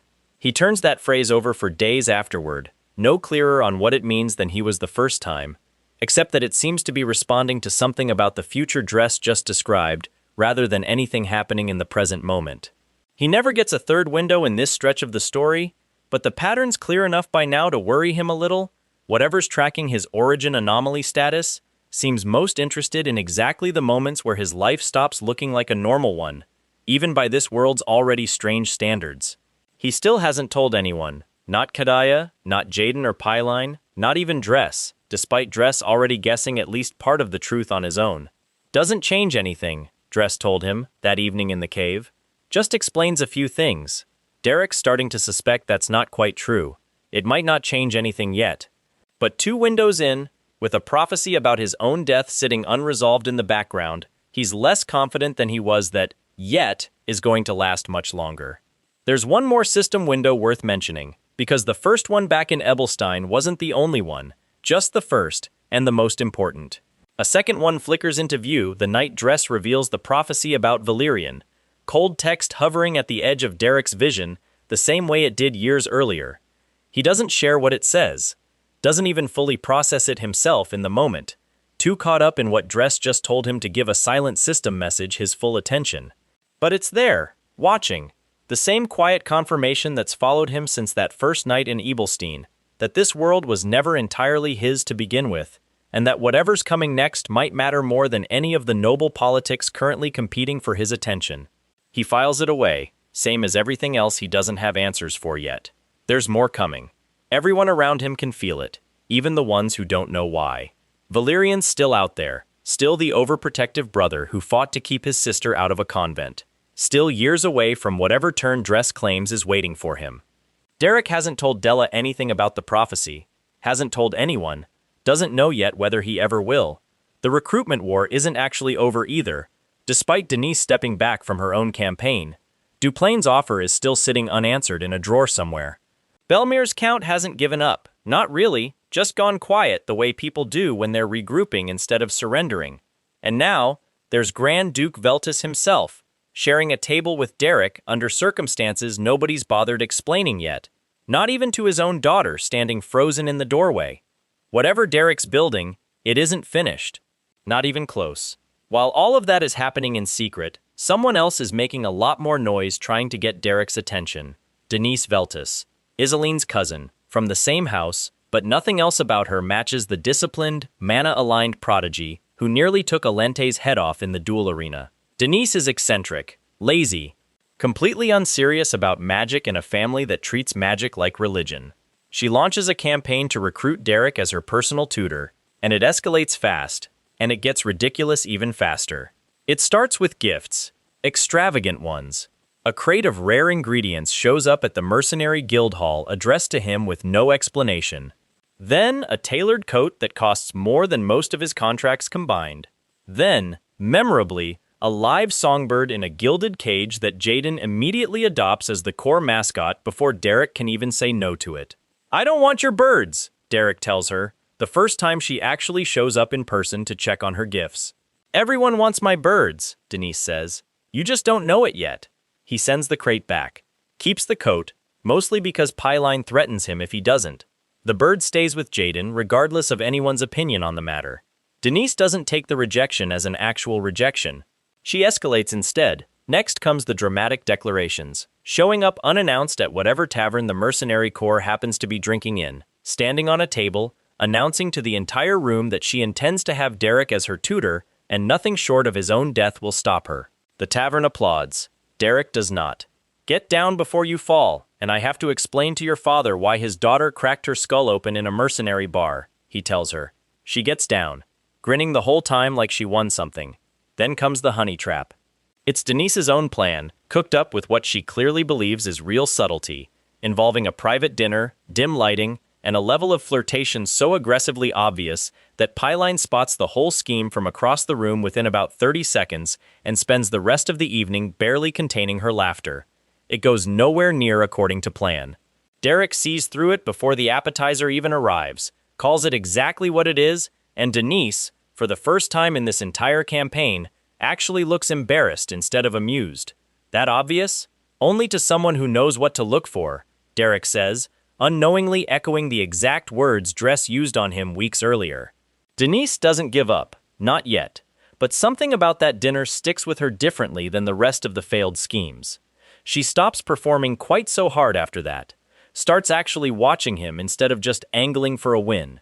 Meanwhile, the recruitment war keeps widening. It isn't just Denise anymore. Duplain sends formal correspondence, carefully worded, respectful, backed by everything Duke Duplain saw in the forest and in the spellbooks he handed over.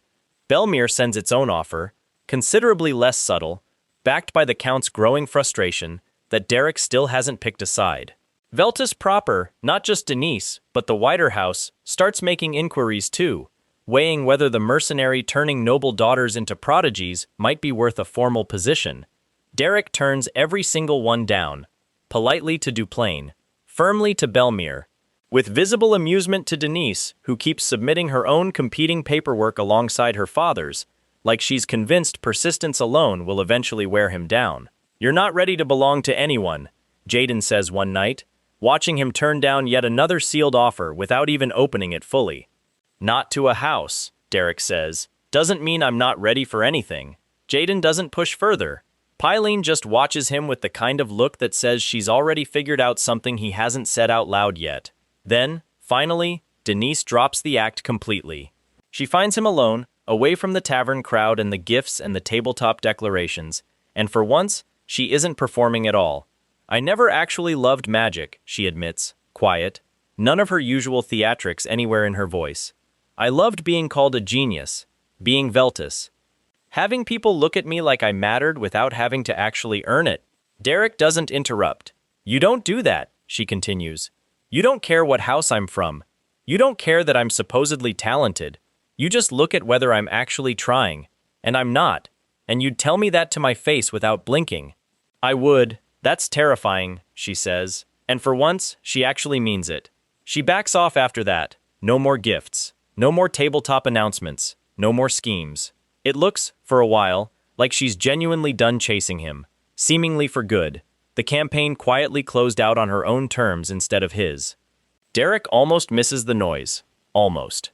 There's a version of Denise's family dynamic worth spelling out too, because her eccentric, unserious attitude toward magic doesn't come from nowhere.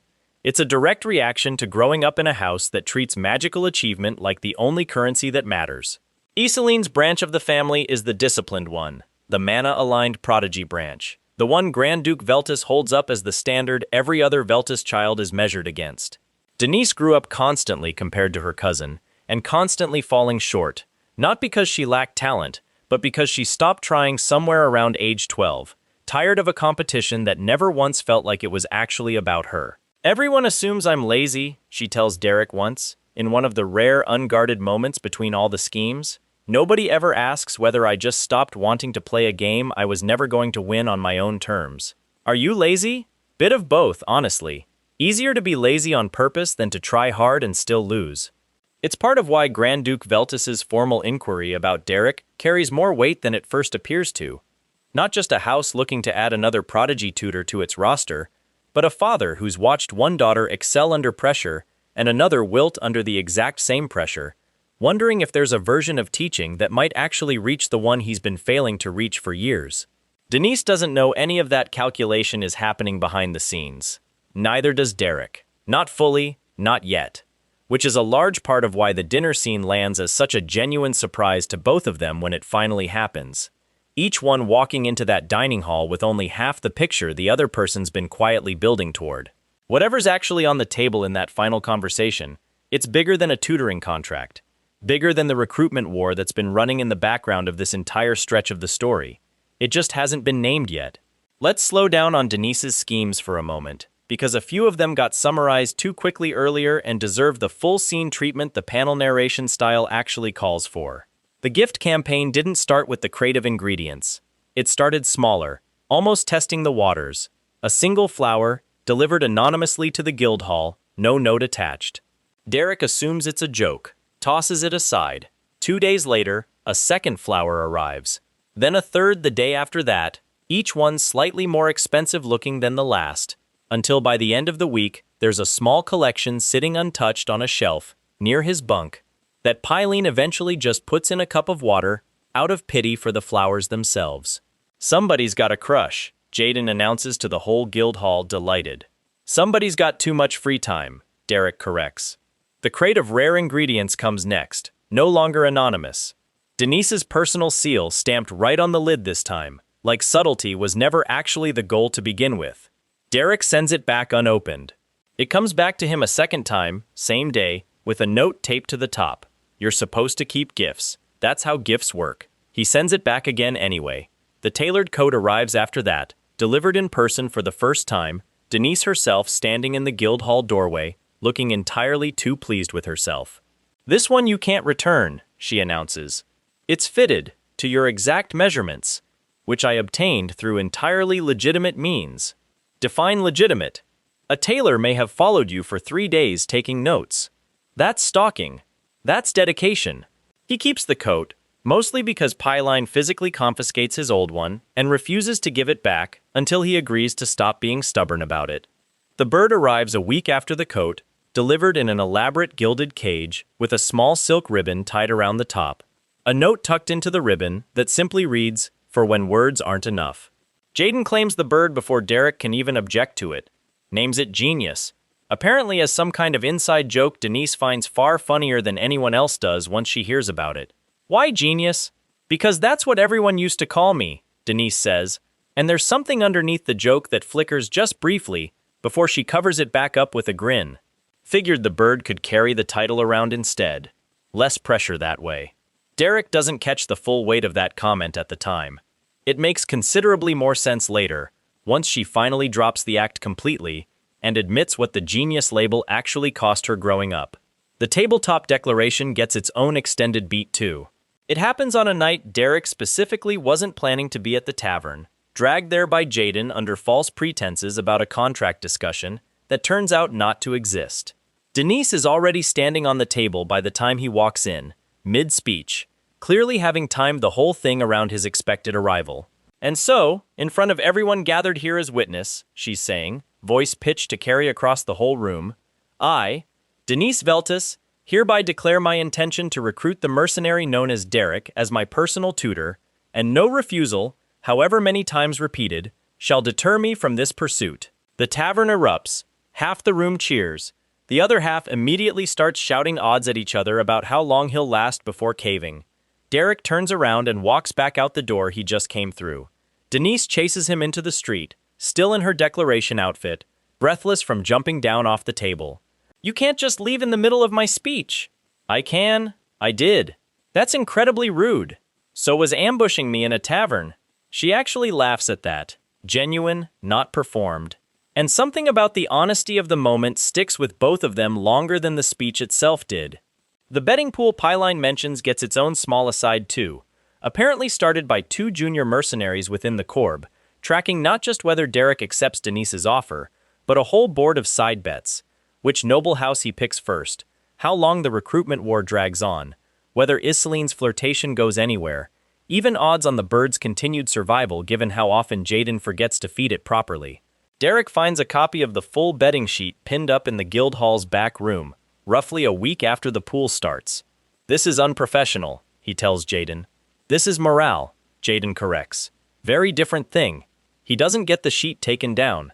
If anything, checking the current odds becomes a quiet running habit of his own by the time the recruitment war reaches its final stretch, never quite admitting out loud how much he's started paying attention to which way the betting's shifted. Back to Denise, because her campaign has a few more chapters worth covering before it winds down. The bird, the one Jaden adopted as an unofficial mascot, turns out to be considerably smarter than anyone expected, and starts following Derek around the Guildhall on its own initiative, perching on his shoulder during meetings, squawking loudly whenever Denise happens to be nearby, like it's been trained specifically to announce her arrival. "I did not train it to do that," Denise insists, very obviously lying. The coat gets more use than Derek intends, mostly because it's genuinely well made, and Pyline keeps hiding his other one just to force the issue. "Wearing her coat isn't the same as accepting her offer," he tells Pyline.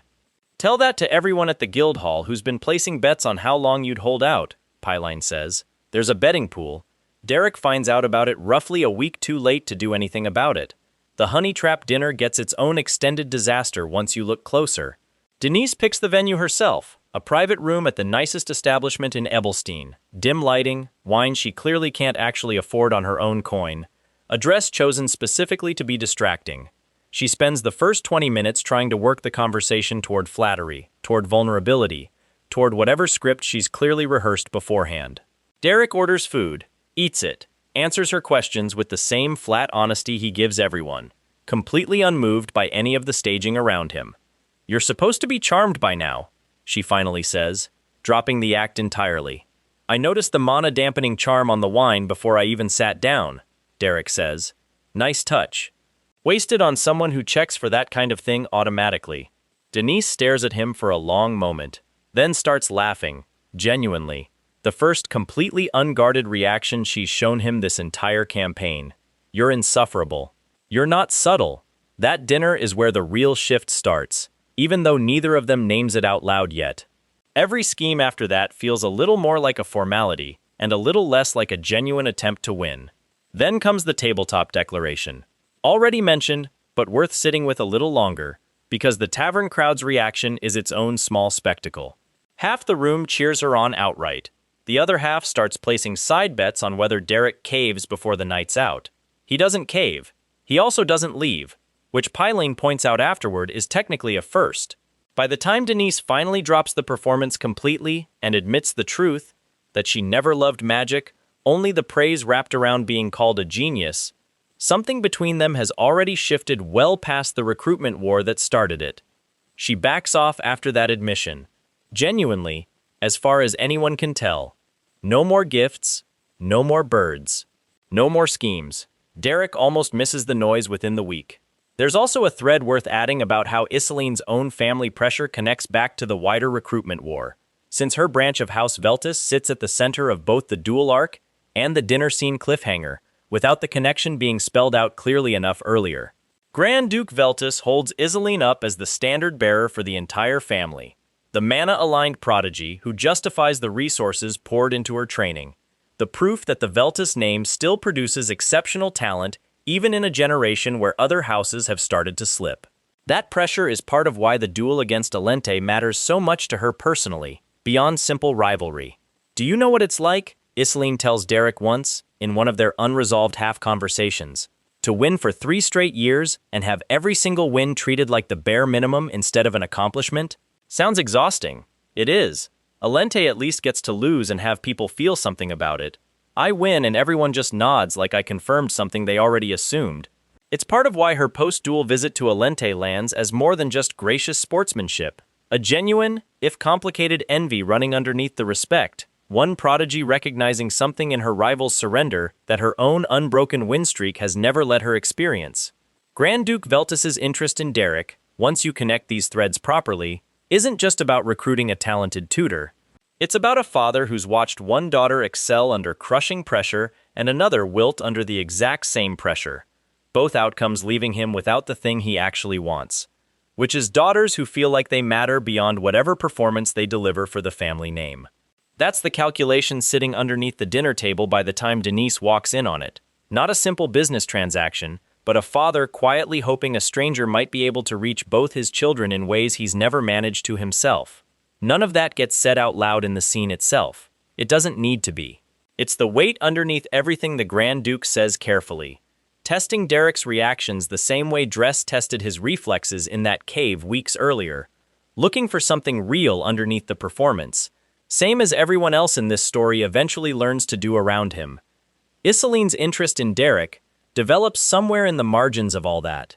Small things first, showing up to observe a training session under the excuse of checking on her cousin's recruitment campaign, staying considerably longer than checking in would require. Denise isn't subtle, she tells Derek, watching Alente run drills from a safe distance. You know that, right? I noticed. I'm subtle. Are you? She smiles at that, doesn't confirm or deny it, and changes the subject before he can push further. It becomes something of a pattern between them, Iselin testing the edges of a conversation, pulling back right before it lands anywhere concrete, watching for his reaction more than actually committing to anything herself. There's a dinner, weeks later, hosted jointly by Belmere and Veltus to celebrate the growth of both young ladies, diplomatic language for what's really just an excuse to get every relevant noble house in the same room. Iselin sits beside Derek without asking permission from anyone, including him. Under the table, at some point mid-meal, her foot finds his. He doesn't react outwardly, doesn't move away either. Careful, he says, quiet, just for her. With what? Starting something you don't intend to finish. Who says I don't intend to finish it?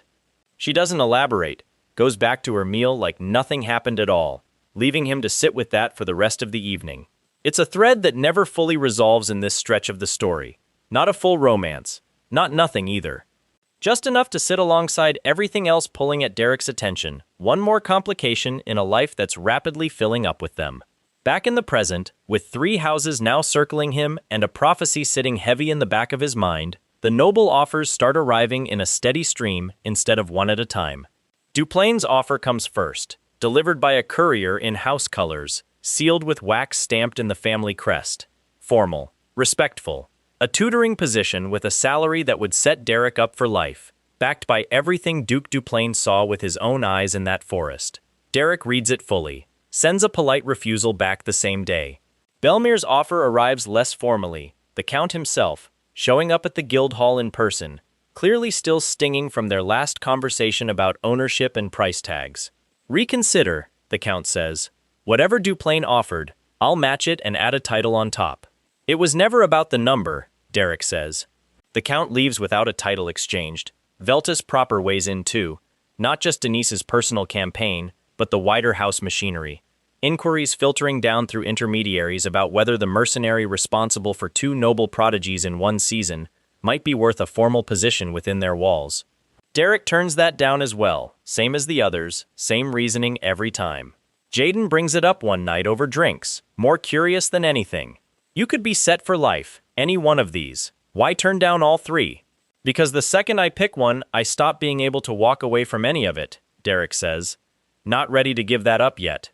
Pyleen just watches him say it, quiet, the way she watches everything, filing it away like she already suspects there's more to the answer than he's saying out loud. Meanwhile, back at the Guildhall, Jaden and Pyline get their own moment worth including, a conversation that happens the night after Derek turns down all 3 formal noble offers in the same week. You know you could retire off any one of those contracts, Jaden says, not for the first time. Real house, real title, real money. Not chasing goblin bounties for scraps. You complaining about the scraps? I'm complaining that you keep turning down mansions to keep drinking with us in a guild hall that smells like wet dog. Smells like wet dog because of that bird Denise sent you. That's fair, Jaden admits. Pyleen, quieter, watches the exchange with the same appraising look she's been giving Derek since the recruitment war started properly heating up. You're not staying a mercenary forever, she says, once Jaden's distracted by the bird again. Not with what you can actually do. Questions just whether you pick something, or something ends up picking you. Which do you think it'll be? Honestly, neither. I think you're going to end up building something nobody's offered you yet, because none of these houses have figured out what you actually want. He doesn't have an answer for that either. It's becoming something of a pattern. People around him seeing shapes in his future that he hasn't fully mapped out for himself.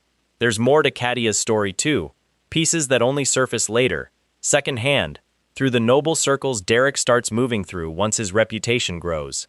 The house she left to tutor for turns out to be a minor branch of the Veltus family, not close enough to Grand Duke Veltus's direct line to matter much politically, but close enough that word of her work eventually filters back to him anyway.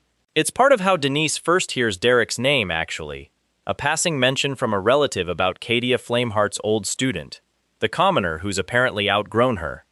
Kadia herself doesn't hear that framing until much later, and when she does, she has opinions about it. Outgrown me, she mutters, reading a second-hand account of the phrase in a letter from a mutual acquaintance. I taught that boy how to hold a spellbook the right way up. She's not actually angry. If anything, there's something like pride buried under the irritation, the same complicated feeling every good teacher gets watching a student surpass them exactly the way they always hoped they eventually would. She writes Derek again around this time, shorter than the first letter, almost casual by her standards. Heard you're causing trouble across 3 noble houses at once. Didn't expect you to do it quite this loudly. Proud of you anyway. Still expecting that visit you keep promising and never delivering. He writes back the same day this time. No more weeks of hesitation. Working on the visit too, he says. Promise. It's a small thread, easy to miss next to the duels and the prophecy and the recruitment war, but it's one of the only relationships in this entire story that never once requires him to prove anything. Kadia already knows what he's capable of. She proved that to herself years before anyone else in this story figured it out. Zooming back out, it's worth laying out exactly how much ground this stretch of the story actually covers, because taken all together it's a lot more than commoner tutors 2 noble girls and gets recruited a lot. 4 separate arcs, really, stacked on top of each other and bleeding into one another at the edges. The origin arc explains why Derek is the way he is, guarded, unwilling to reveal his full strength, shaped by watching a good man die over something that should never have cost him his life.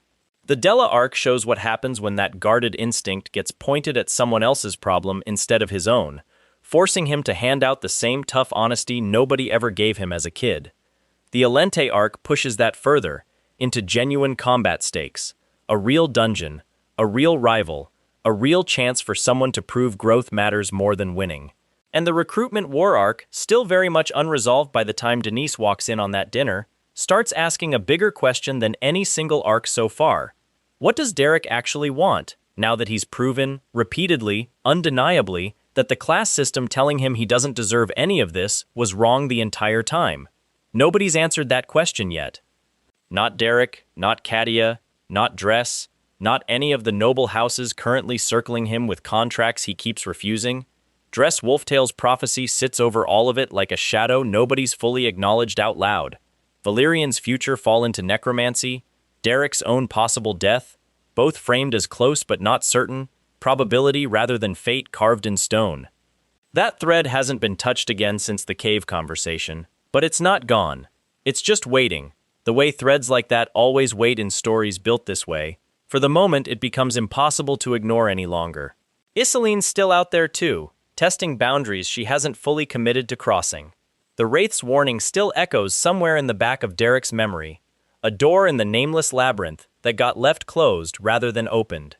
Aline's letter is still tucked away somewhere in his belongings. Kadia's still waiting on that promised visit, and now there's a Grand Duke, sitting across a dinner table from a mercenary who refused his formal offer weeks earlier.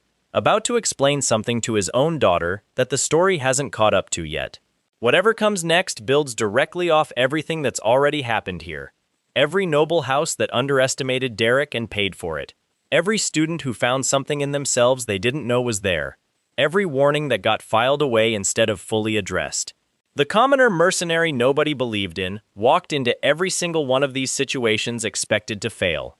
He didn't just prove them wrong once. He kept doing it, arc after arc, until an entire class of people who spent their whole lives assuming birth determined worth had no choice left but to watch a nobody rewrite what that word actually means. That's where this stretch of the story leaves off. Denise, frozen in a doorway. Derek, calm, unreadable, sitting across from a man whose formal offer he already turned down once. A Grand Duke smiling like he already knows exactly how this is going to go. And somewhere behind all of it, a prophecy still waiting to collect on what it promised. Now, finally, back to where this all started. Denise walking into her own home expecting an empty house, or at best, her father buried in paperwork the way he usually is by that hour. The Veltis mansion at dusk. Long halls, high windows, the kind of quiet that usually means nobody important is around to disturb. Denise pushes open the dining hall doors mid-conversation with a servant about something entirely unrelated, still talking, not even looking up yet. Then she stops. Derek sitting at the table, not as a guest waiting to be received. Already seated, already eating, already deep in what looks like a genuinely comfortable conversation with her father. Grand Duke Veltis, the man Denise has spent this entire campaign trying to keep at arm's length from her own recruitment efforts, the man whose formal house inquiries Derek turned down alongside everyone else's, looks up and smiles like this is the most natural thing in the world. Ah, there she is.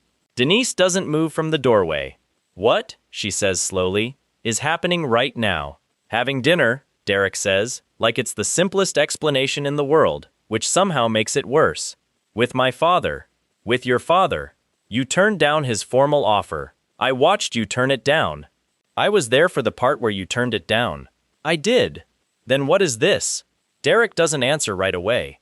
Grand Duke Veltis just watches the exchange with the quiet amusement of a man who already knows exactly what's going on and has no intention of explaining it before his daughter figures it out herself. Sit down, Derek says instead. You're going to want to hear this. Denise doesn't sit down. Not yet. The doors stay open behind her, the hallway beyond it dark and empty. And for the first time in this entire recruitment war, she's the one standing outside a conversation she doesn't have the full shape of yet. Whatever arrangement Derek's actually made, whatever brought him to that table, sitting across from a Grand Duke he refused just weeks earlier, it isn't the tutoring contract everyone assumed he'd eventually cave to, it's something else entirely. And nobody's explained what yet. Now, back to the present, back to that dining hall at the Veltis mansion, because there's more to unpack in Grand Duke Veltis's side of that final scene than the cliffhanger alone lets on. He's not a man easily impressed, by most accounts. Colder than his daughter by a wide margin, more calculating, the kind of noble who's survived decades of empire politics by never showing his hand before he absolutely has to. And yet here he is, sharing a meal with a mercenary who turned down his house's formal recruitment offer without a second thought. You refused my letter, he says, midway through the meal, watching Derek's reaction carefully, quite thoroughly from what I understand. My steward mentioned the refusal arrived before he'd even finished reading the terms aloud to the courier. I did. And yet, Derek agrees, offering nothing further. The Grand Duke doesn't push immediately, lets the ambiguity sit there a while longer, clearly enjoying whatever advantage he thinks the uncertainty gives him. My daughter's spent months trying to recruit you through every method short of kidnapping, he says eventually. Gifts, declarations. I believe there was a bird involved at some point. There was, and none of it worked. Yet you're sitting at my table on your own, no contract in hand, no ceremony, nothing that resembles the arrangement she's been chasing this entire time. That's because it's not the arrangement she's been chasing. That's as far as the conversation gets before the doors open and Denise walks in on the two of them, frozen mid-sentence in the doorway, and the scene folds back into the cliffhanger it already ended on. Whatever's actually being discussed at that table, whatever brought a mercenary who refuses every formal noble offer into a private dinner with the one Grand Duke whose own house he already turned down, still isn't fully on the table by the time this stretch of the story runs out. Jaden and Pylene never got a proper introduction of their own earlier, folded straight into Good people who don't ask about his birth without much more than that. They deserve a beat. There's a final thread worth closing out before this recap reaches its actual end.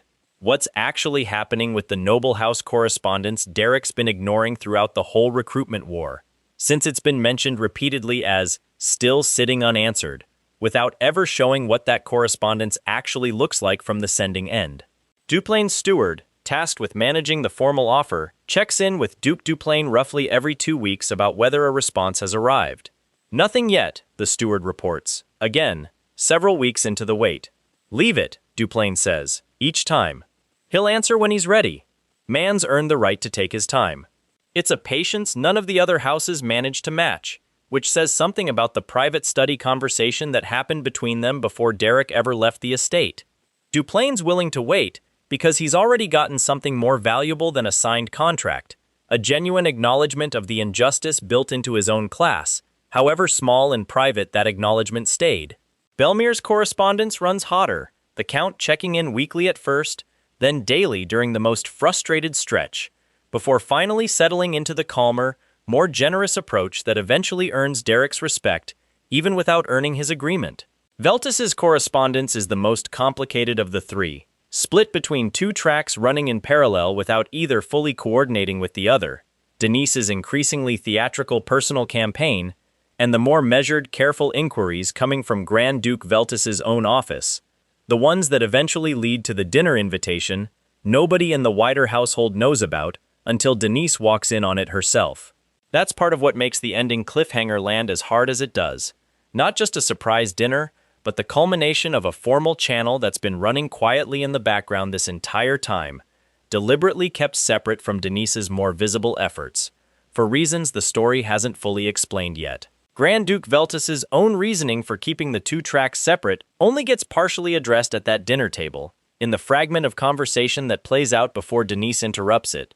You'll wonder, eventually, why I didn't simply let my daughter's efforts run their course before reaching out myself, he says, midway through the meal. The answer's simpler than you'd expect. She needed to fail on her own terms first. Recruiting you the easy way, through my authority rather than her own effort, would have taught her nothing at all. And now? Now she's failed enough times to actually learn something from it. Which means it's finally worth having this conversation properly, rather than letting her keep chasing something she was never going to catch through gifts and theatrics alone. It's a colder calculation than most of the emotional beats in this recap, characteristic of a man who spent decades treating his own children's growth as something to be managed rather than simply loved through. But there's genuine care buried underneath the coldness too. The same complicated mixture Duke Duplain showed in his own study conversation weeks earlier. Noble fathers, shaped by systems that reward strategic thinking over open affection, trying to reach their children through whatever tools that system left them with. Denise doesn't hear any of that explanation before she walks in on them. Doesn't know yet that her father's entire approach to this dinner was built specifically around her own failed campaign, designed to only happen once she genuinely exhausted her own methods first. Whatever gets explained to her next, in the space right after this recap ends, in whatever comes after the frozen cliffhanger of her standing in that doorway, it's going to reframe an entire season of gifts and schemes and tabletop declarations as something considerably more calculated than she ever realized while she was living through it. That's where this recap has to leave her, standing in a doorway, about to learn that the recruitment war she thought she was fighting on her own was never entirely hers to fight alone in the first place. Before the true ending, it's worth pulling together every mini cliffhanger this recap has planted along the way, because a proper long-form script needs each of these sitting clearly in the audience's mind heading into whatever comes next. The prophecy is the biggest one. Valerian's eventual fall into necromancy, framed as close to certain rather than fixed in stone, and Derek's own possible death sitting right alongside it, equally uncertain, equally heavy. Nothing about that thread has moved since the cave conversation with Dress. It's just been sitting there, waiting, the entire back half of this recap building around it without ever directly addressing it again. The Wraith's warning is the second one. Turn back, this road doesn't end where you think it does. Delivered in a chamber the group chose not to explore further, in a dungeon Derek's already quietly noted as worth revisiting once circumstances allow. Old magic, older than the current noble houses, still sealed away down there, still unexplained. Isoline's unresolved flirtation sits as its own thread, careful, deliberate, never quite crossing into anything concrete. A foot under a table, and a promise to finish something she never specifies the shape of. Whether that goes anywhere depends entirely on choices neither of them has made yet. The two system windows are their own quiet mystery, confirming Derek's status as an outsider to this world, without ever explaining what that status actually means practically, or what classification unregistered is eventually going to cost him, or grant him, once whatever's tracking him decides to intervene more directly. And now, layered on top of all of that, there's the dinner table itself. A Grand Duke's calculated patience finally paying off. A daughter about to learn her entire campaign was shaped by forces she never saw operating behind it, and a mercenary sitting calm at the center of all of it, having apparently made some kind of arrangement that doesn't match anything the recruitment war led anyone to expect. Every noble house in this story has spent months trying to buy, earn, or seduce their way into owning a piece of Derek's loyalty. Every single one of them got turned down using the exact same reasoning, that ownership was never on the table, no matter how generous the terms got. Whatever's actually happening at that dinner table isn't ownership. Grand Duke Veltus said it himself, half finished, right before the doors opened. It's not the arrangement she's been chasing this entire time. The recap has to end there, in that half-finished sentence, because that's exactly where the source material leaves off.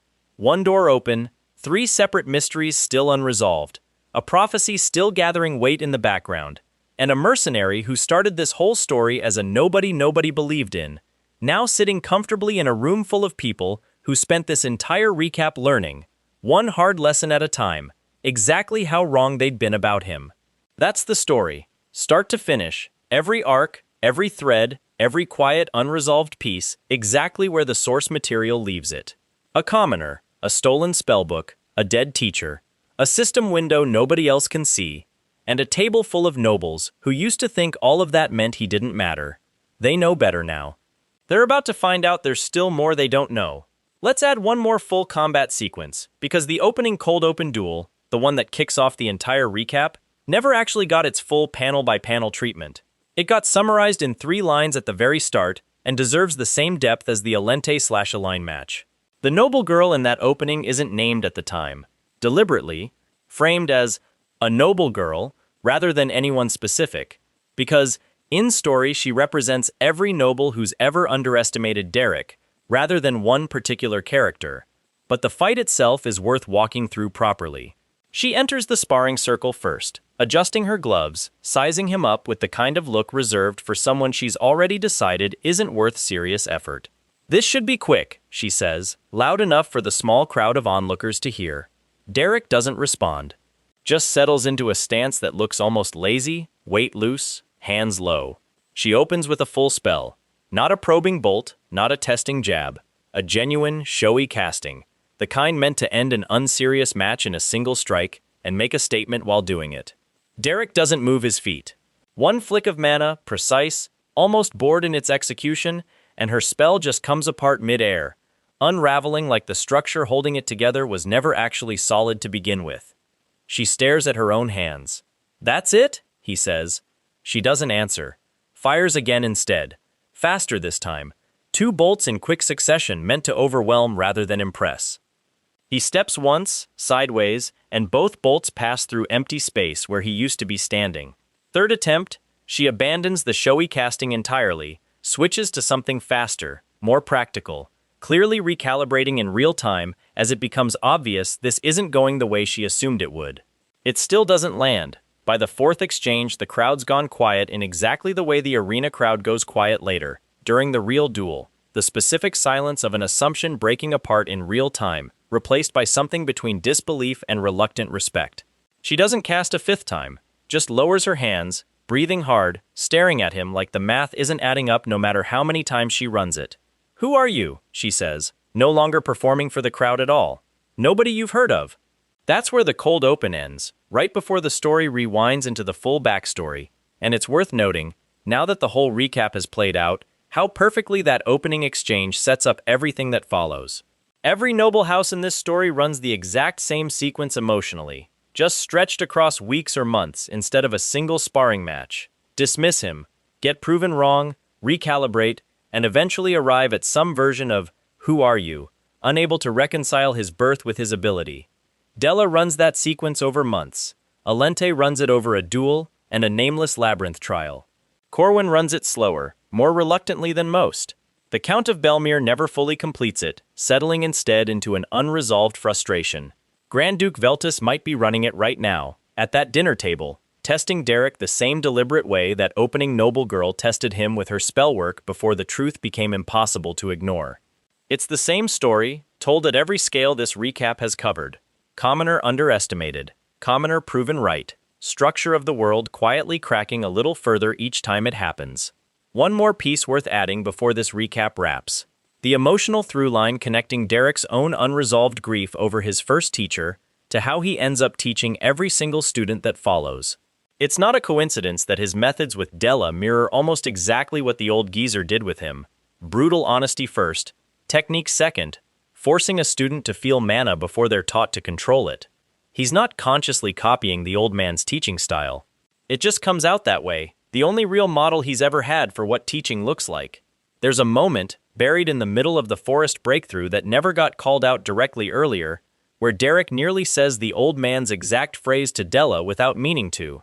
"Feel it before you cast it," he tells her, standing over her in the forest clearing, sword still raised from the drill that just barely missed her. Everyone skips this part. He stops himself right after saying it. Something crosses his face, brief, gone before Della's paying enough attention to notice it. It's the old man's voice, coming out of his own mouth, years after that voice went silent for good. He doesn't process that moment out loud, not with Della, not with anyone. But it's there, quietly, underneath the entire tutoring arc. Every lesson he teaches carrying a piece of the man who taught him first, whether Derek consciously acknowledges it or not. Alente gets a smaller version of the same thing, later, during one of the harder training sessions. "Where'd you actually learn to teach like this?" she asks him once, mid-session, genuinely curious rather than critical. "Picked it up from someone, a long time ago." "Good teacher?" "The best one I ever had." He doesn't elaborate further, and she doesn't push. But it's the closest he comes, in this entire stretch of the story, to actually honoring the old man out loud, instead of just carrying his methods forward silently. That's the thread that ties this whole recap together. More than the prophecy, more than the recruitment war, more than any single duel. A commoner kid who lost the only teacher he ever had over something as small and unjust as a stolen book, spending years afterward proving, over and over, in front of people who should have known better from the start, that where you're born was never actually the thing that decided what you're capable of. Every noble house that doubted him, every steward who nearly threw him out on his first day, every rival who assumed talent came bundled with a title. All of them wrong. All of them proven wrong, one arc at a time, by a mercenary who never once raised his voice to make the point, because he never needed to. The old man would have liked that probably. Would have laughed about it too, the same way he laughed the first time a scrawny kid showed up outside his hut begging to be taught something nobody thought he deserved to learn. "Some doors don't open no matter how hard you knock," the old man said once, years ago, staring into a dying fire, talking about his own capped potential, his own denied opportunities. Derek spent this entire recap kicking every single one of those doors down anyway. There's still a Grand Duke waiting at that table. Still a daughter frozen in a doorway, waiting for an explanation nobody's given her yet. Still a prophecy sitting unresolved somewhere in the back of everything, waiting for the moment it stops being probability and starts being real. But for now, in this exact frozen second, a commoner who buried his only teacher in an unmarked grave outside Ebelstein is sitting comfortably at a Grand Duke's table, having earned every inch of the space he's taking up. Whatever comes next, he's not walking into it the same person who first knocked on that broken-down hut all those years ago.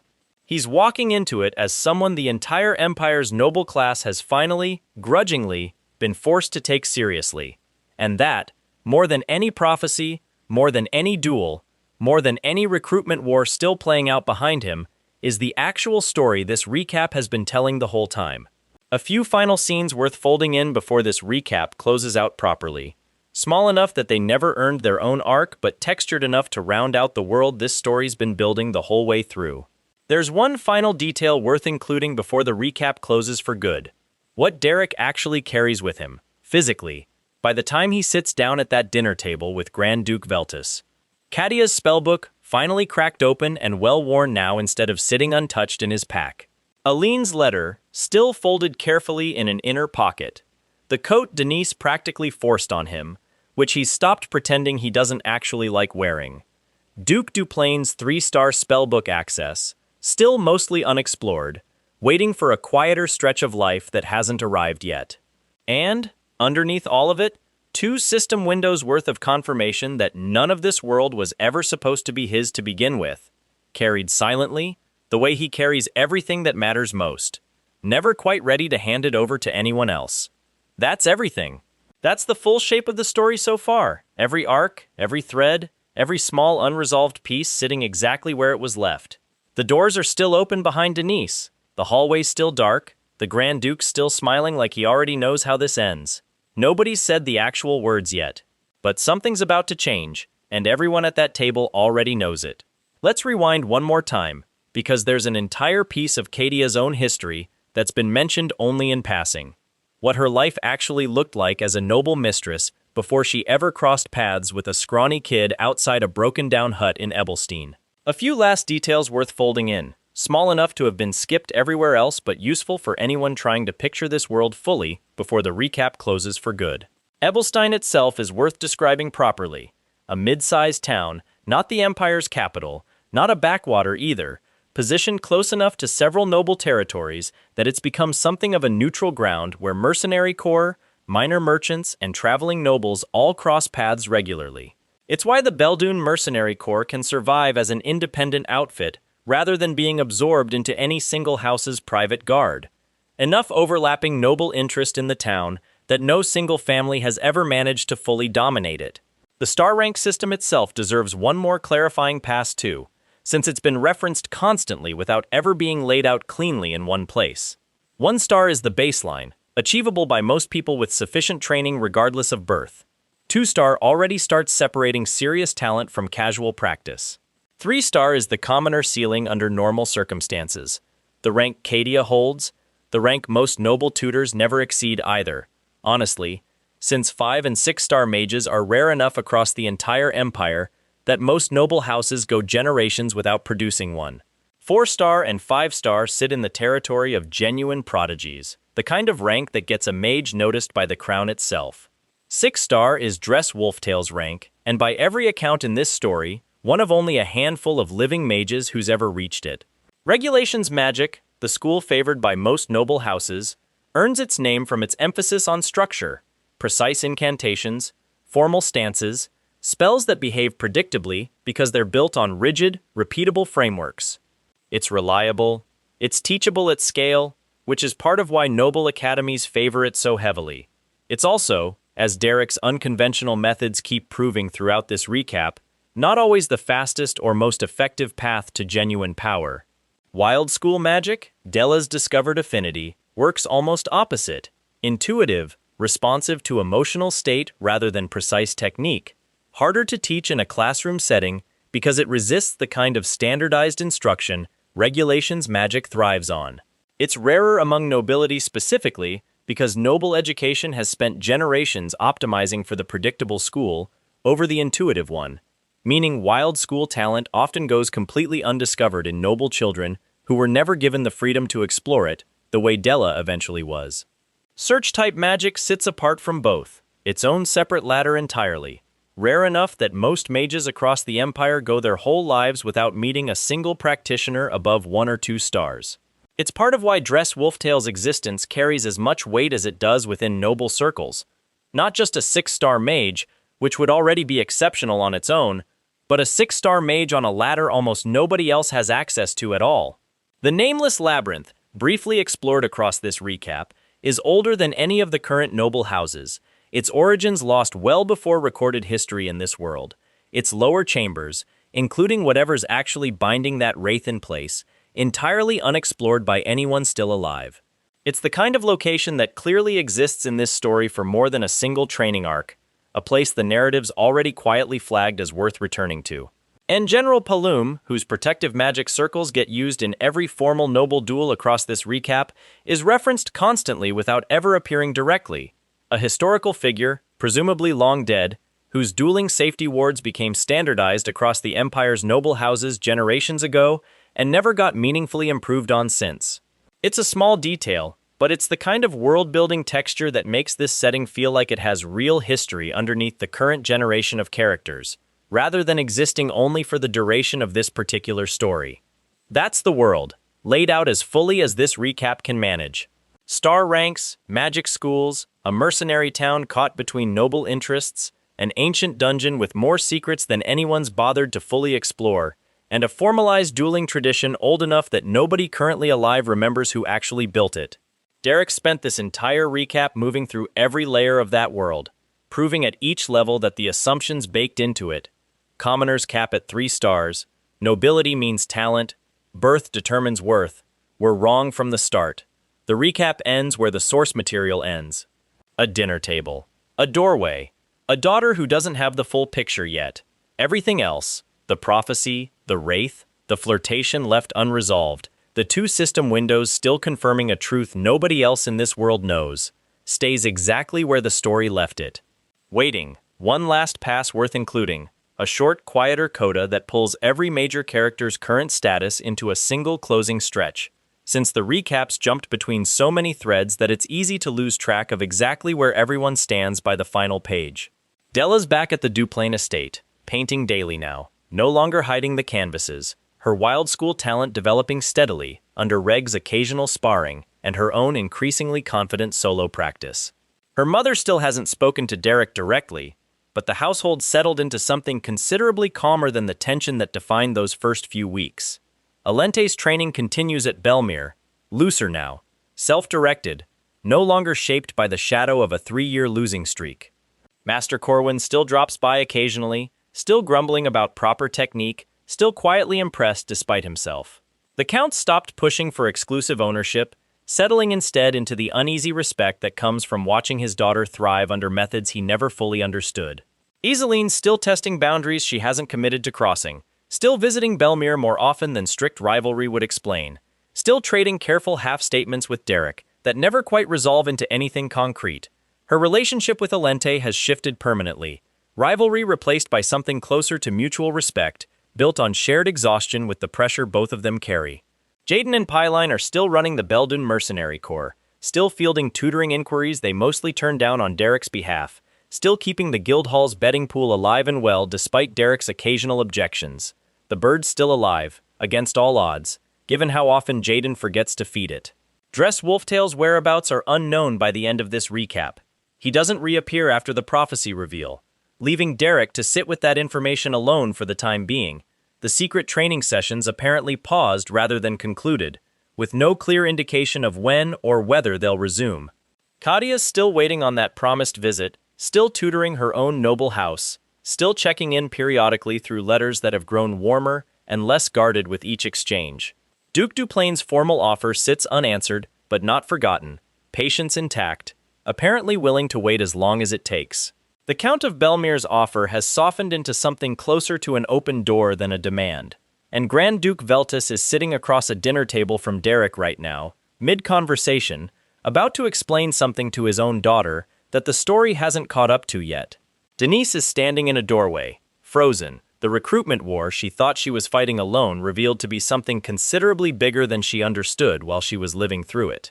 And Derek, commoner, mercenary, secretly 2-star ranks beyond what anyone assumes, carrying a system window nobody else can see, and a prophecy about a future death that might or might not be his own, is sitting calm at that table, having spent this entire recap proving, one arc at a time, exactly how wrong every single person in this story was to assume his birth determined his worth. That's everything. Every arc, every character, every thread this recap has carried from the very first line to the very last. The story doesn't end here. It just pauses, right at the edge of whatever comes next, exactly the way the source material leaves it. A door open, a mystery waiting, and a mercenary who's already proven, over and over, that he's never once been the nobody everyone assumed he was. If you've made it all the way through every arc in this recap, the origin story, the Duplain household, the Belmere duel, the secret training in that cave, and every noble house scrambling to claim a mercenary who never once asked to be claimed, then you already know exactly why this story hooked so many readers from the very first sparring match. It's not really about magic. When you strip away the spell work and the star ranks and the noble titles, it's about a kid who was told, over and over, by everyone with the power to enforce it, that he wasn't allowed to be as strong as he actually was.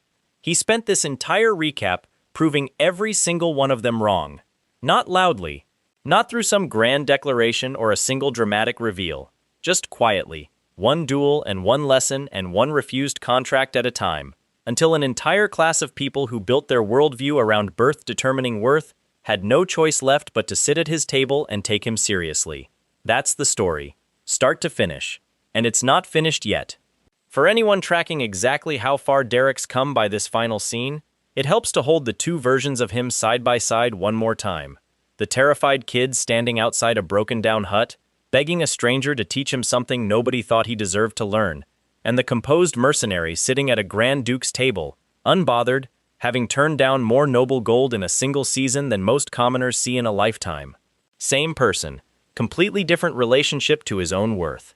The old geezer never got to see any of this, never got to see the 2-star spell Derek cast by accident at 14, never got to see Duke Duplain slap his own wife in Derek's defense, never got to see a noble arena go dead silent watching a mercenary casually unravel a noble girl's spell without moving his feet. He just got to plant the first seed, years before any of it, and trust that it might eventually grow into something worth the price he paid for it. It did. Every arc in this recap is proof of that. Whether any character in the story ever fully connects the dots back to a 1-star mage nobody remembers the name of, beaten to death over a book he could have finished reading in a single afternoon. Derek remembers. That's enough. That's where this recap ends. Not with the prophecy resolved, not with the recruitment war settled, not even with a clear answer to what's actually happening at that dinner table.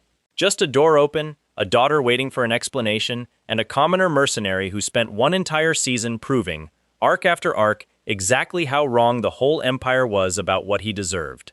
The next chapter starts wherever the source material picks back up. This recap stops here. One final note before the narration closes for good. Worth sitting with the sheer number of noble assumptions this single stretch of the story managed to dismantle.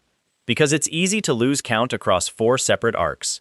A noble girl assumed a mercenary couldn't touch her spell work. Wrong. A grand steward assumed a commoner tutor would quit within the week. Wrong. A noble mother assumed a mercenary putting his hands on her daughter deserved public humiliation. Her own husband disagreed, publicly, in front of the entire household. A formal tutor assumed proper technique mattered more than results. He walked that back himself. Eventually, once the results became impossible to argue with, a count assumed everything has a price, and loyalty could simply be purchased outright. It couldn't, not from this particular mercenary, no matter how many times the offer got sweetened. An entire empire assumed commoners cap out at 3-star magic under normal circumstances. Derek was never normal circumstances, and by the end of this recap, half the noble houses in the region have had to quietly revise that assumption for good. Every single one of those wrong assumptions traces back to the same broken system that got a 1-star mage beaten to death over a stolen spellbook, years before any of this story properly begins. That's the injustice sitting underneath every triumphant moment in this recap. Not just a satisfying underdog story, but a pointed, repeated demonstration that the class structure holding this entire world together was never actually built on anything real. Derek didn't set out to prove that.